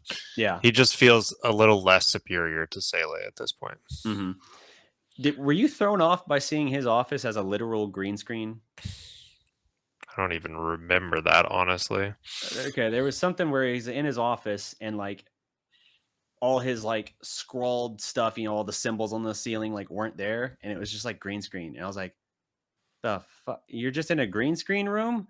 That breaks my brain. I'm like, unless that's like a weird mistake in the animation, that completely changes my opinion of his room. It's still like audacious and over the top, and now it feels like low budget as well. Mm-hmm. It's just like a green screen. That's the best you can do. We've done green screen, man. Come on. Step it up a notch. Oh man, I mean it's a projector thing, but like it's a second where like everything's just green, like other than his desk, and I was like, the hell. Yeah, and then SEELE is talking about like gleaning if they want to resurrect a god rather than build an artificial one, which is the Evas. I think Asuka, well, there's some mention of Asuka losing her Eva, which I guess hers gets put on ice. Yeah, and then we pissed. get a replay of the elevator scene between her and Rei. Mm-hmm. And they talk about the dummy plug too, which I was interested in because I wanted to see if it was going to play out the same way dummy plugs did in the series, whereas these were all, Rei clones essentially. Yeah. But I didn't get the feeling that that was the case here. Yeah, hold on. I want to back up to that elevator scene for a second. So Asuka learning she's basically losing Unit 2, this thing that she does actually have a connection with. And by the way, rebuilds don't. I'll say this now: rebuilds don't do the Asuka's mom is in Unit 2 thing, or that it's the AT field thing. That's not in the rebuilds. But she does have a connection with Unit 2. Again, if she's going to carry the puppet around and talk to it, it doesn't surprise me she would have some connection with Unit 2. But as she's talking with Rei on the elevator, kind of trying to get her to answer like what she actually feels about Shinji and thinks of him and everything, she basically just sees like, and she's like, oh, you Japanese are like so weird and prude about this sort of stuff. But she can see enough that like, oh, Rei does love Shinji. She just doesn't even realize it herself. And so from that, she kind of takes away that like, not only is she losing Unit 2, which means so much to her and has been like this constant for her, she's now also effectively lost the battle for Shinji, because she can tell that Shinji is also like gravitating more towards Rei. And like, obviously when he hears that she's doing this thing for him and his father, the battle's lost for Shinji. So it's kind of like she's lost everything at that point, which I think is pivotal to where she's about to head. We got to take another pause. Something needs to be taken out of this room. So hold on just a second. And what? I don't know. I got the camera. You can scurry. That's good. The pictures look great. Huh? The pictures look great. Cute. I'm just taking like a few more, and then I can probably wrap it. Okay. I'll text you. Okay. Sounds good. Love you.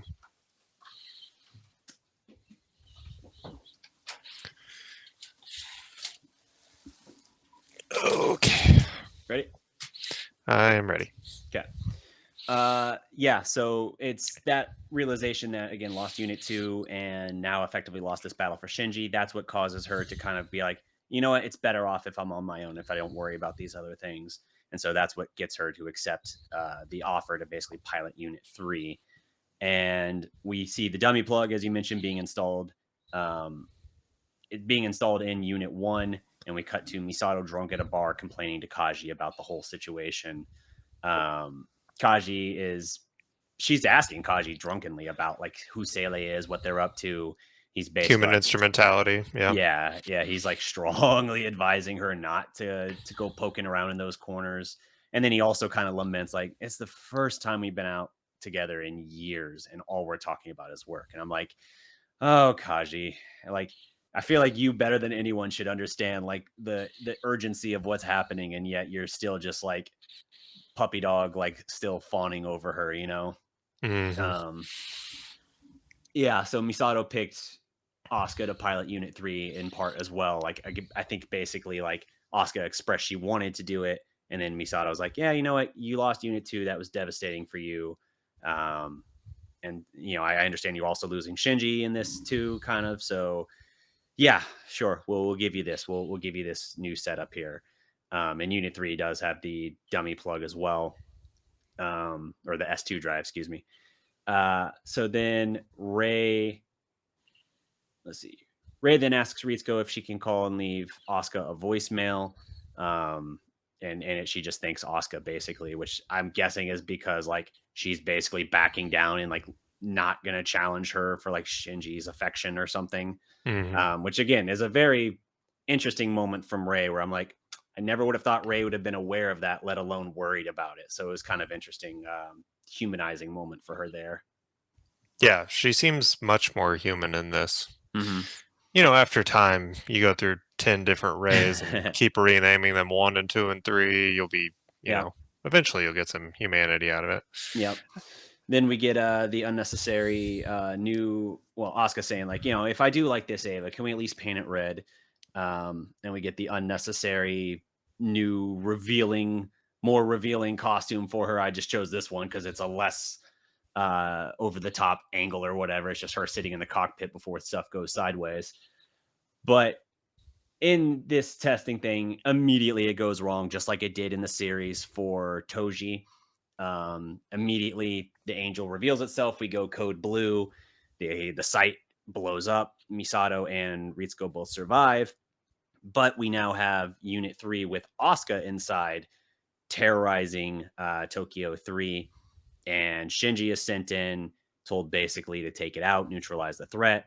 He can't do it because he's kind of putting together like, well, wait a minute, that's an Ava. Wait a minute. Asuka was supposed to be going and doing this thing. So like he's kind of figuring it out, and he sees the entry plug like failed to eject, basically like being held in, and he's refusing to fight, just like the series.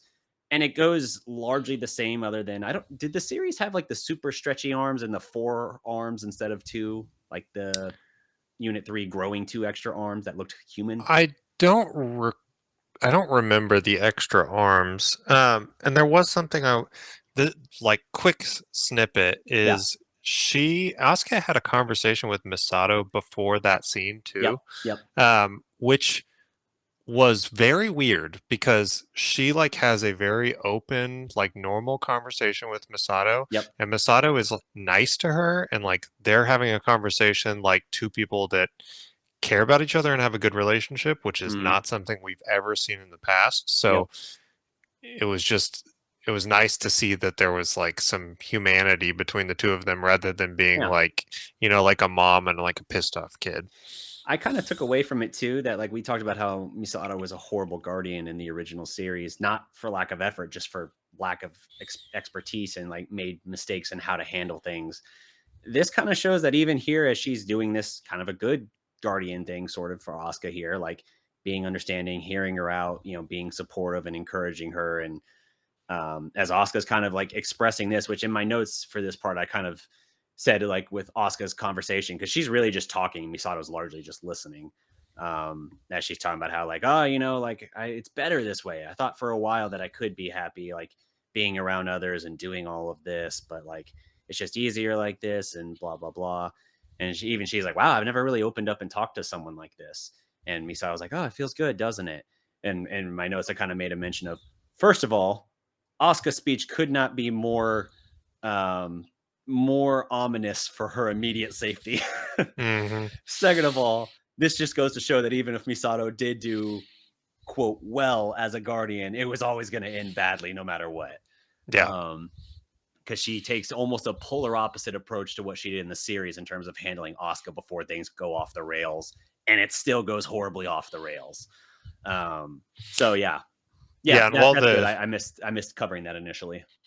Yeah, and while the Angels taking over, I believe the LCL turns red, and they make a specific mention too, like, hey, if we don't stop this soon, she's not going to be human anymore. And I think we dive into that quite a few times in this, actually, is like how you're being impacted by what's going on with your Ava. Yeah. I guess with Unit 5 was the other one we deal with. But yeah, it's like you don't think.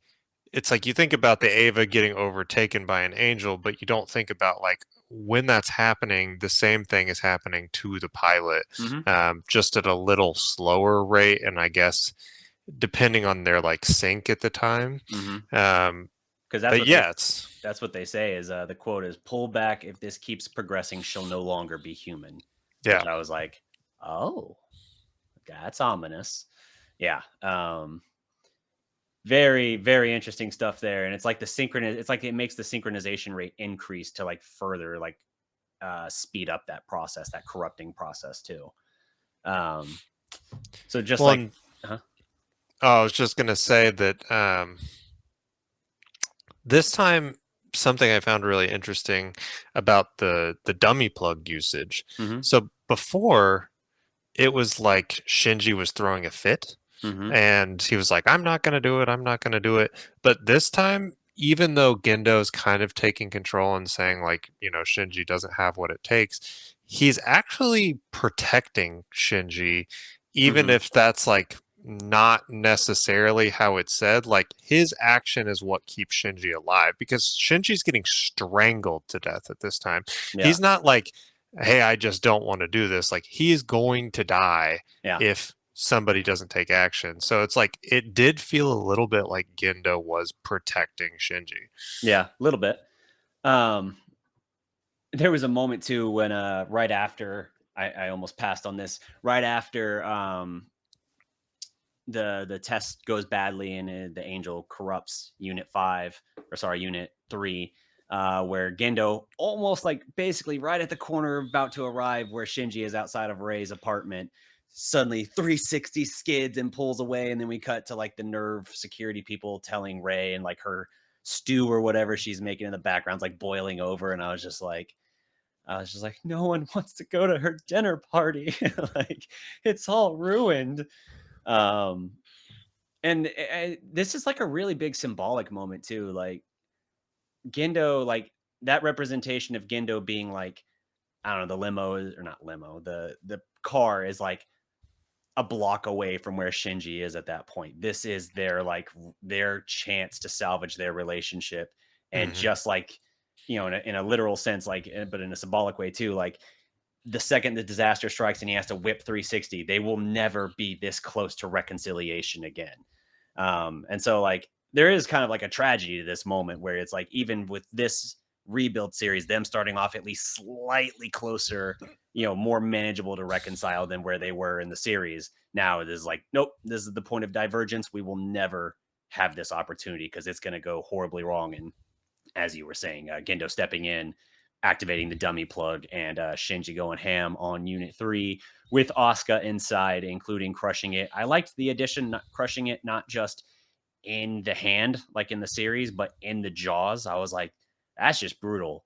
The girl at Command Center too reacts to the dummy plug's behavior before anything really happens. Like it was so strange. It's like they meant for that scene to come after, but it came before. And she's like, oh my gosh. And at that point, like nothing had happened. The gore hadn't happened yet. Yeah, it was so strange that I was like, you should have just put that scene right after. It didn't make sense where you put it. Yeah. So interesting enough, my first experience with Evangelion ever. It was about 2013.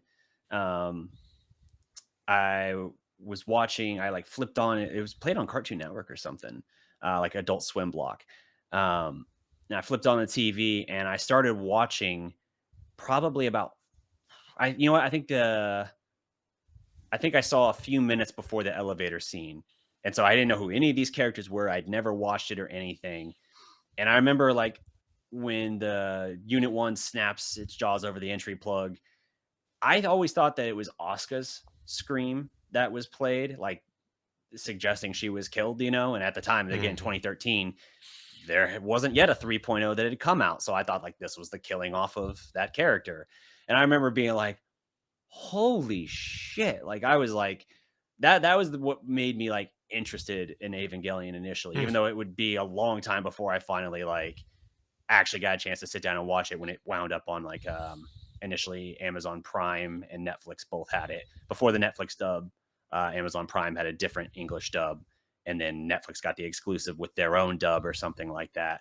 But yeah, it was that was the first little glimpse, and I probably saw like 30 minutes total of it, like the last 30 minutes of the movie, and I was like, or not of the full movie, but that portion of the movie, and I was just like, this is hardcore. Like that was I actually was kind of invested in these characters because you see that whole like you said, the girl talk scene with Misato and Asuka.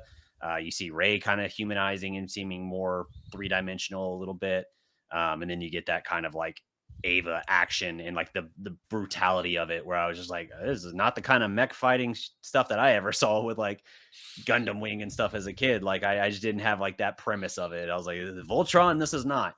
Um, so I was enamored. I was like, I'm eventually gonna have to check this out. However, I can figure out to watch it. So that always sticks out in my mind is that moment. But apparently, watching it now again, it's apparently Shinji who screams when the jaws snap on the plug, which I don't know if I like that better or not. Yeah, and as that's happening, there's like this really like peaceful music in the background, Mm-hmm. and at the end of it, there's like a rainbow, Yeah, which I thought was an interesting choice. yeah, he likes the juxtaposition. Here's what you were talking about earlier with Shinji being strangled and everything. Um, Ano really likes to play with that kind of juxtaposition. Like we had that even in the end of Evangelion as the third impact is occurring and instrumentality, and we get that like just bopper of a song that I've shown you before. I love that song, and it's just like so jaunty and feels so like oddly contrasted by like what we're seeing on the happening as mass extinction is going on basically. Um, yeah, there's Unit 3. No, that's not Unit 3. Thought I had a photo of Unit 3, but I don't see it now. But yeah, so that's there you go. Unit 3 being strangled by Unit 1. So that's everything crazy going on with that. And I lost my train of thought, son of a bitch, looking for that photo. What were you saying? What was I saying? So I think next we get here is there's a scene showing that Misato is like hurt, Mm-hmm. and then we get back to Shinji threatening to take out half of HQ again. We're playing some of the same beats, and then there's also something new about the his MP3 player, which I thought was a nice addition, and it kind of made more sense of like why that was so important to him. Mm-hmm.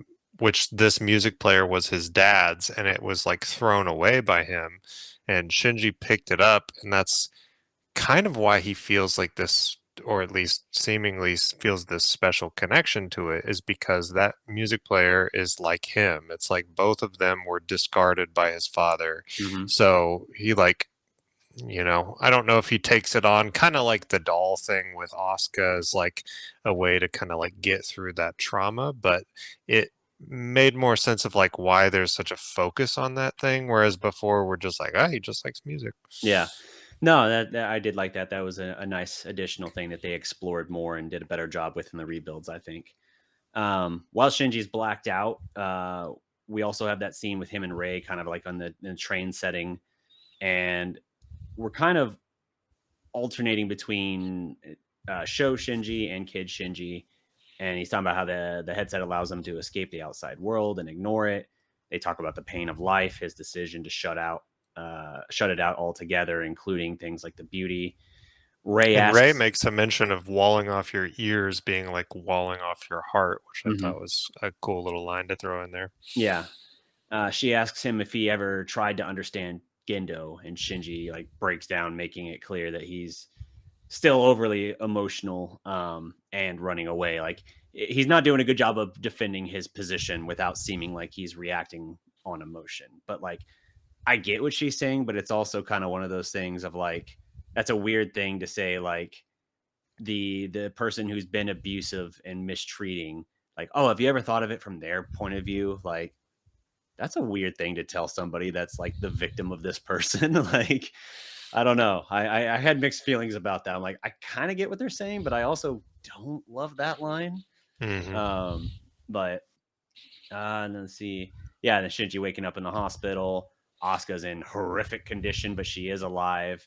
They will keep her alive because she is, as Ritsuko puts it, a valuable specimen, being that she was infected by the angels. So the longer she was in that, she was being slowly infected. And especially now with the condition she's in, like it's almost like you wonder, like whatever's left of her, how much of that would be human, following that thread that they, foreshadowed or hinted at earlier, at least. Mm-hmm. So very interesting questions, and you kind of wonder, like, what horrible experience is that going to be, being kept alive as a specimen? Yeah, and Shinji's back in cuffs now, and I believe at this point the new girl's in play. So, Yep. and then there was I'm mentioning something about our boy on the moon, and I guess that we see like a scene of Kaworu or something. Is that? Yeah, he's basically just like getting ready, like he knows like what's about to happen. He's basically like, all right, it's basically almost showtime. Here we go. Yeah. And then we get the 10th angel, the ribbony dude, Yeah. which I always thought was like the most devastating angel by far. Like he just laid waste to everybody in the series. Mm-hmm. Yeah. When Shinji was telling off Misato, I just remembered in the line, I only wanted to circle back to it because it feels like a very melodramatic line from Shinji. She's trying to explain to him what like Rei's plan was in getting them together, and she wanted us all to laugh together. And Shinji goes, I don't think I'll ever laugh again. I was like, that feels like the most soap opera line. Yeah, so dramatic. I'm like, he's 14, I get it, but at the same time, like that line, I just snickered at it. I was like, all right, dramatic Shinji. I'll never laugh again. Yeah. And So our new pilot, which I don't care about, so I'm not going to even attempt to remember her name. you'll have to, because she'll be around for the rest of the way. Crap. Okay, fine.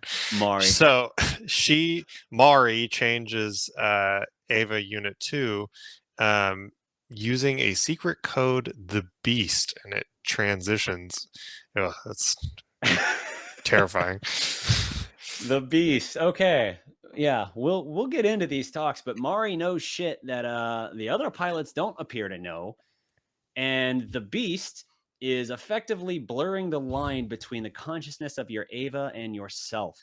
You are risking losing yourself, essentially, but you are unlocking those restraints on the Ava that hold its power in check. So it's basically unleashing your Ava's full strength at like the absolute line before you would completely lose your own consciousness to it. So are we supposed to believe that, I mean, is this the same as your Ava going berserk, except at that time you're disconnected from it? Yes.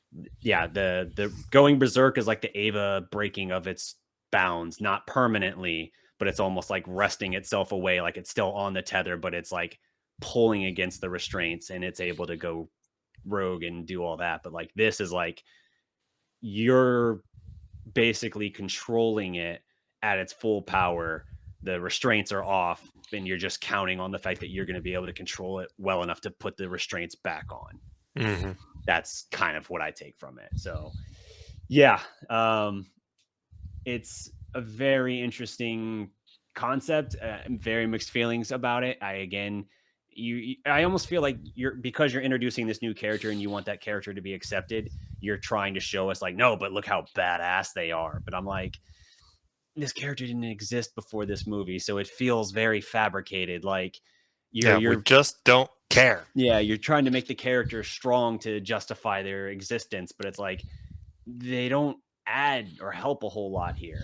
I will say she has one good moment later on in this, but so she's going into battle and she's refusing the comm connections from uh Tokyo 3's nerve. So she's not listening to Misato anything. It's very clear she's going this battle on her own, which I was like, that's a weirdly counterproductive thing to do.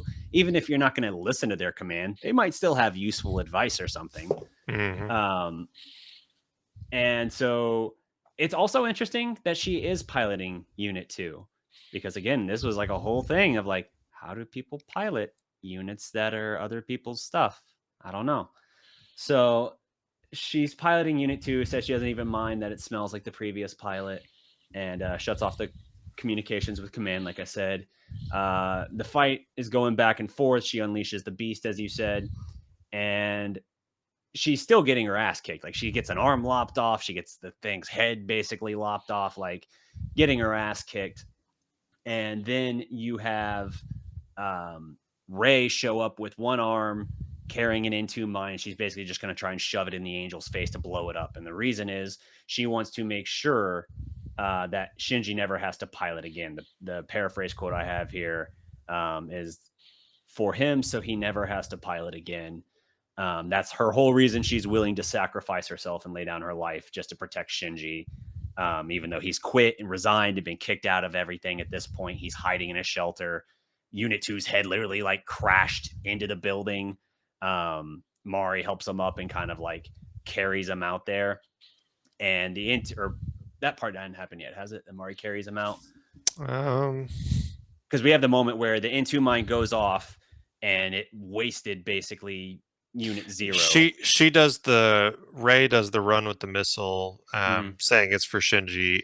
Then the bomb pretty much does nothing. Then that's when Eva breaks through Shinji's shelter. Yeah. And her good line here is like, that I wrote the quote for. She's like, what good is it doing you to sit around all twisted up feeling sorry for yourself, essentially? Like, you're one of only 3 people capable of doing this. Everything that's on the line is on the line, and you're just over here feeling sorry for yourself, basically. So yeah, you get this then where I liked you had that moment where before the Into mine happens, Mari, who's Ava, is almost like without arms, essentially, is like chewing through the AT field. And then Rei still, as she's like throwing the mine into thing's face, like grabs Mari and throws her back and thanks her. Again, just a little humanizing moment for her. But the angel, just very Beetlejuice-like, just like that sort of animation thing, just like grows like this huge mouth and just like leaving basically the knees down only of Unit 0, spits out the head, and you're just like, oh, well, Rei's gone. Don't exactly come back from that. So you now have this new way that they're going to bring about potential impact is, I mean, we know that Rei has Lilith's DNA or soul, in her. So you have the merging of the forbidden fruits, I guess. And so we're basically at this point where we're now able to, this angel is now going to be able to get all the way to Dogma, get all the way to Lilith, because now it has the genetic signature or whatever of Unit 0. So now nerve system won't even like lock it out, basically. They have no means of fighting back against it. Meanwhile, I did not pick that up. Oh, yeah. Meanwhile, Unit 1 has been rejecting the dummy plug the whole time. Gendo's even kind of like beside himself, essentially, like, this is not a good time to be doing this. And then we have Shinji going into the fight, shows up, has his moment where he's basically like, I'm the pilot of Unit 1, let me pilot it, and Gendo kind of like relents. You get this cool moment where Shinji's now in just badass mode like we had in the series, him and Misato on the same page, do the launch of the elevator to like put them back to the surface. But as all this fight is going on and Shinji is kicking ass, even though he loses the arm at one point, Unit 1 exhausts its power. The angel gets up, starts to go in for the kill. And then we get a berserk reaction from Unit 1, and we get the awakening of Yui, essentially. The soul within Unit 1 awakens and goes berserk. And this same protagonist energy seems to flow into Shinji because we get very much protagonist Shinji here, where he shows backbone and he is absolutely livid as he is hell-bent on getting Rei back. He is basically screaming, give her back. I want Rei back. And he is ripping this thing apart. He is absolutely brutalizing. He's basically going into the core of the angel, trying to find Rei. And as he is getting to her, you see her like in this darkness. He's like clawing, trying to get at her. Here's the exact quote. He says, "I don't care what happens to me. I don't even care what happens to the world, but I'm bringing Rei back. I promise I'll bring you back, Rei, even if it's the last thing I do." That is him making his wish, like we had in this series, to give her back and everything. Like, he is setting that intention. And that's why in a minute, when they're witnessing what's going on and realizing that Unit 1 is breaking the bounds and the chains of humanity and everything, Misato says, like, do it, Shinji, make your wish come true. It's the wish at the impact where you have the chance to shape the direction of whatever. And I think that is Shinji making his wish. He's pushing through that. His skin is like peeling away as he's trying to push through this light. It's like stripping from his hands, his face, his arms. And it's just like, God damn, Shinji is like, this is not Shinji. What is this? This is insane. And he does, as Rei is trying to say, like, it's too late. I can't exist out there. It's whatever. He does pull her out. He does pull her back to the surface. And we get this whole thing where like Unit 1 is ascending off the ground. There's this glowing halo and everything above it.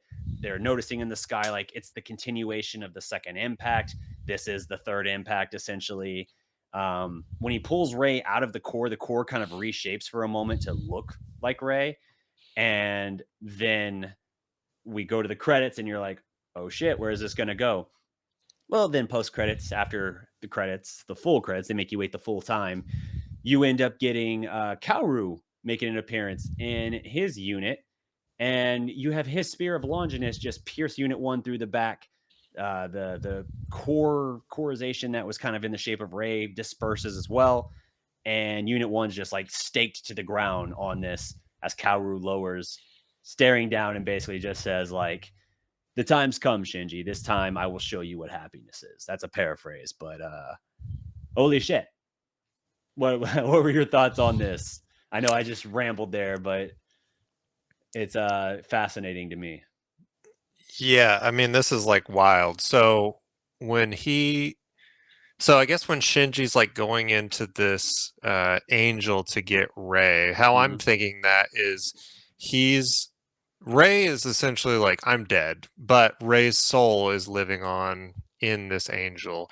And what Shinji's doing, in my understanding, is he's taking her soul out of that angel. And when he takes the soul out, that's bonding with the, kind of what they were trying to do in the original series, whereas they were like bonding. I guess we need Adam at that point, though, right? Yeah. Maybe my theory's gone on that. Adam is weirdly not present in rebuilds. It's not that he's not that he's not a thing. He's a thing. In fact, he's too much of a thing. We'll get into that later. But yeah, there's not the Adam connection and the fusion of Lilith and Adam in this like there was in the series. Yeah, I agree. It's him removing her soul. I like as well where she's kind of saying, like, I can be replaced. There's more of me. Others will come. And he's like, no, you're the only Rei. Like, you're the only thing he connects with, the only one. Like, he's kind of dispelling that and getting her to kind of fight for herself as well. But he's literally, like, as he's making this wish, it's kind of like he's superseding the bounds of reality and the natural order in order to bring her back, which is like really intense and crazy and like insane. And it's kind of like, wow, in the grand scheme of things, that's a hell of a wish to make for basically bringing on the third impact. especially when Kaworu then still stops it. Like, there's going to be consequences from this, and I don't know that you're going to even get what you wanted.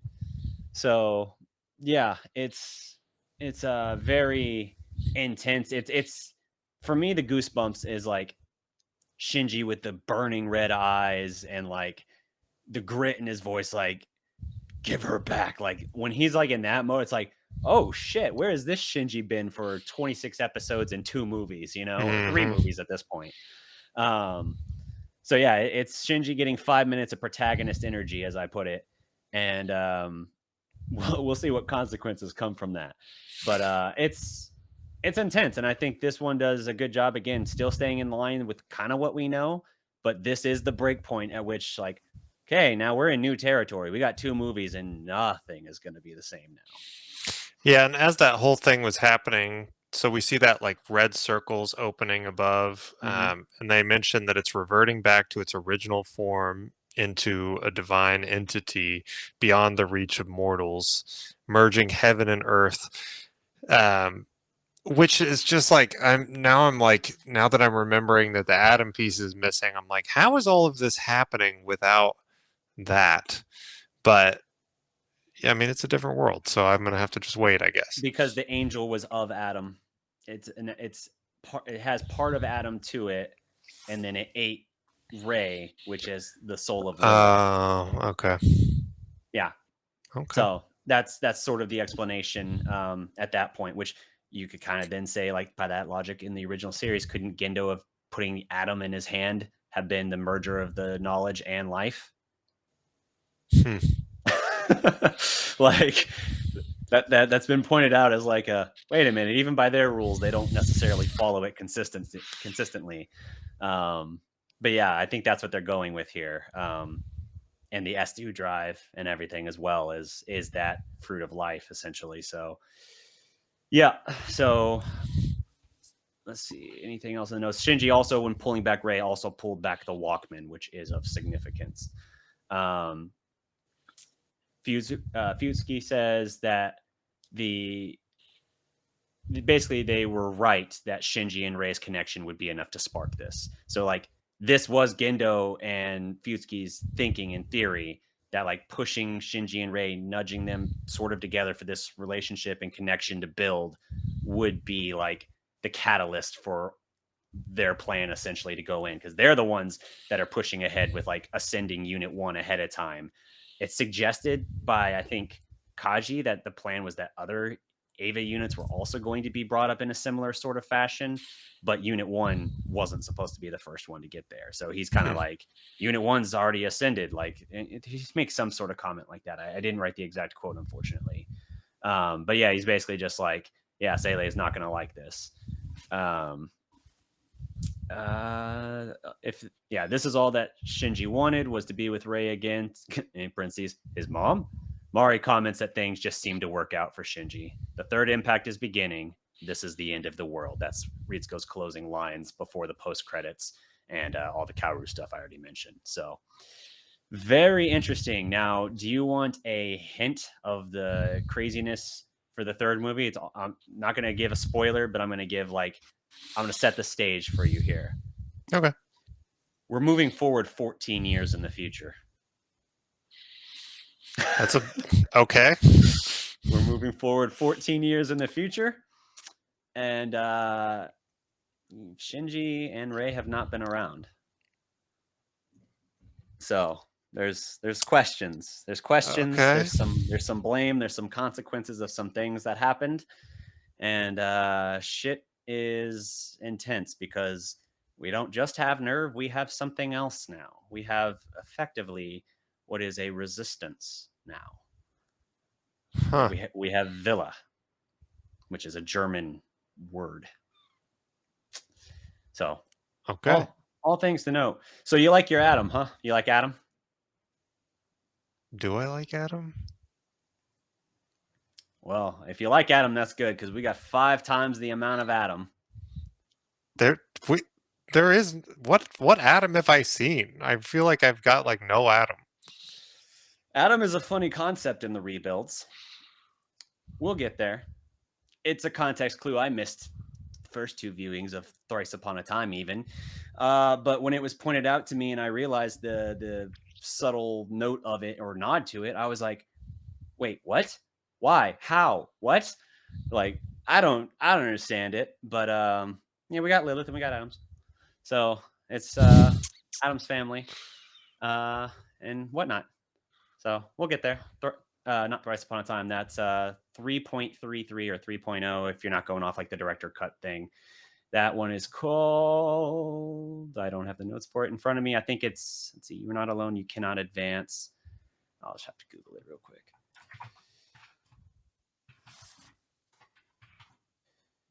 You Cannot Redo. So basically, the theme here is that you cannot undo the sins of the past, is my takeaway from that title. So we'll get there. That's 3.0, but I give this big thumbs up. Again, I love the world building that we continued on from the first movie. I love Shinji, at least for a minute, getting protagonist energy. Even in End of Evangelion, he's so broken immediately when he gets there to the final stage that it's just like, you're not even going to do anything. You're just along for the ride, kid. Like, your only times of acting out in any sort of aggression is when you're weirdly trying to strangle Asuka. Like, it's actually not a good, healthy thing. Here, he at least has a moment of like selflessness and like ultimate sacrifice for himself, but also still that sort of disillusionment that he's like, I literally don't care what happens to the world or myself or anyone else, but I'm going to save this one person. Mm-hmm. And so like, I love that. And the consequences that will stem from that, I think, are going to be interesting to his character. Well, I can't wait to see what's going to happen because now my brain is like already trying to figure out what the future holds. Yep, we got a Flight of the Valkyries situation here, so we're gonna figure that out. We'll cross that bridge, but looking forward to that because if Ava was confusing before, we'll jump 14 years ahead into the future, and now the game, the rules of the game and the warfare has changed. So that pretty much wraps up our takes here. You might think them cheap, but to you, we say, yeah, whatever. Watch it yourself, and you explain this shit. I've been Derek. And I've been Matt. Till next time, guys. Peace. Thanks, everybody.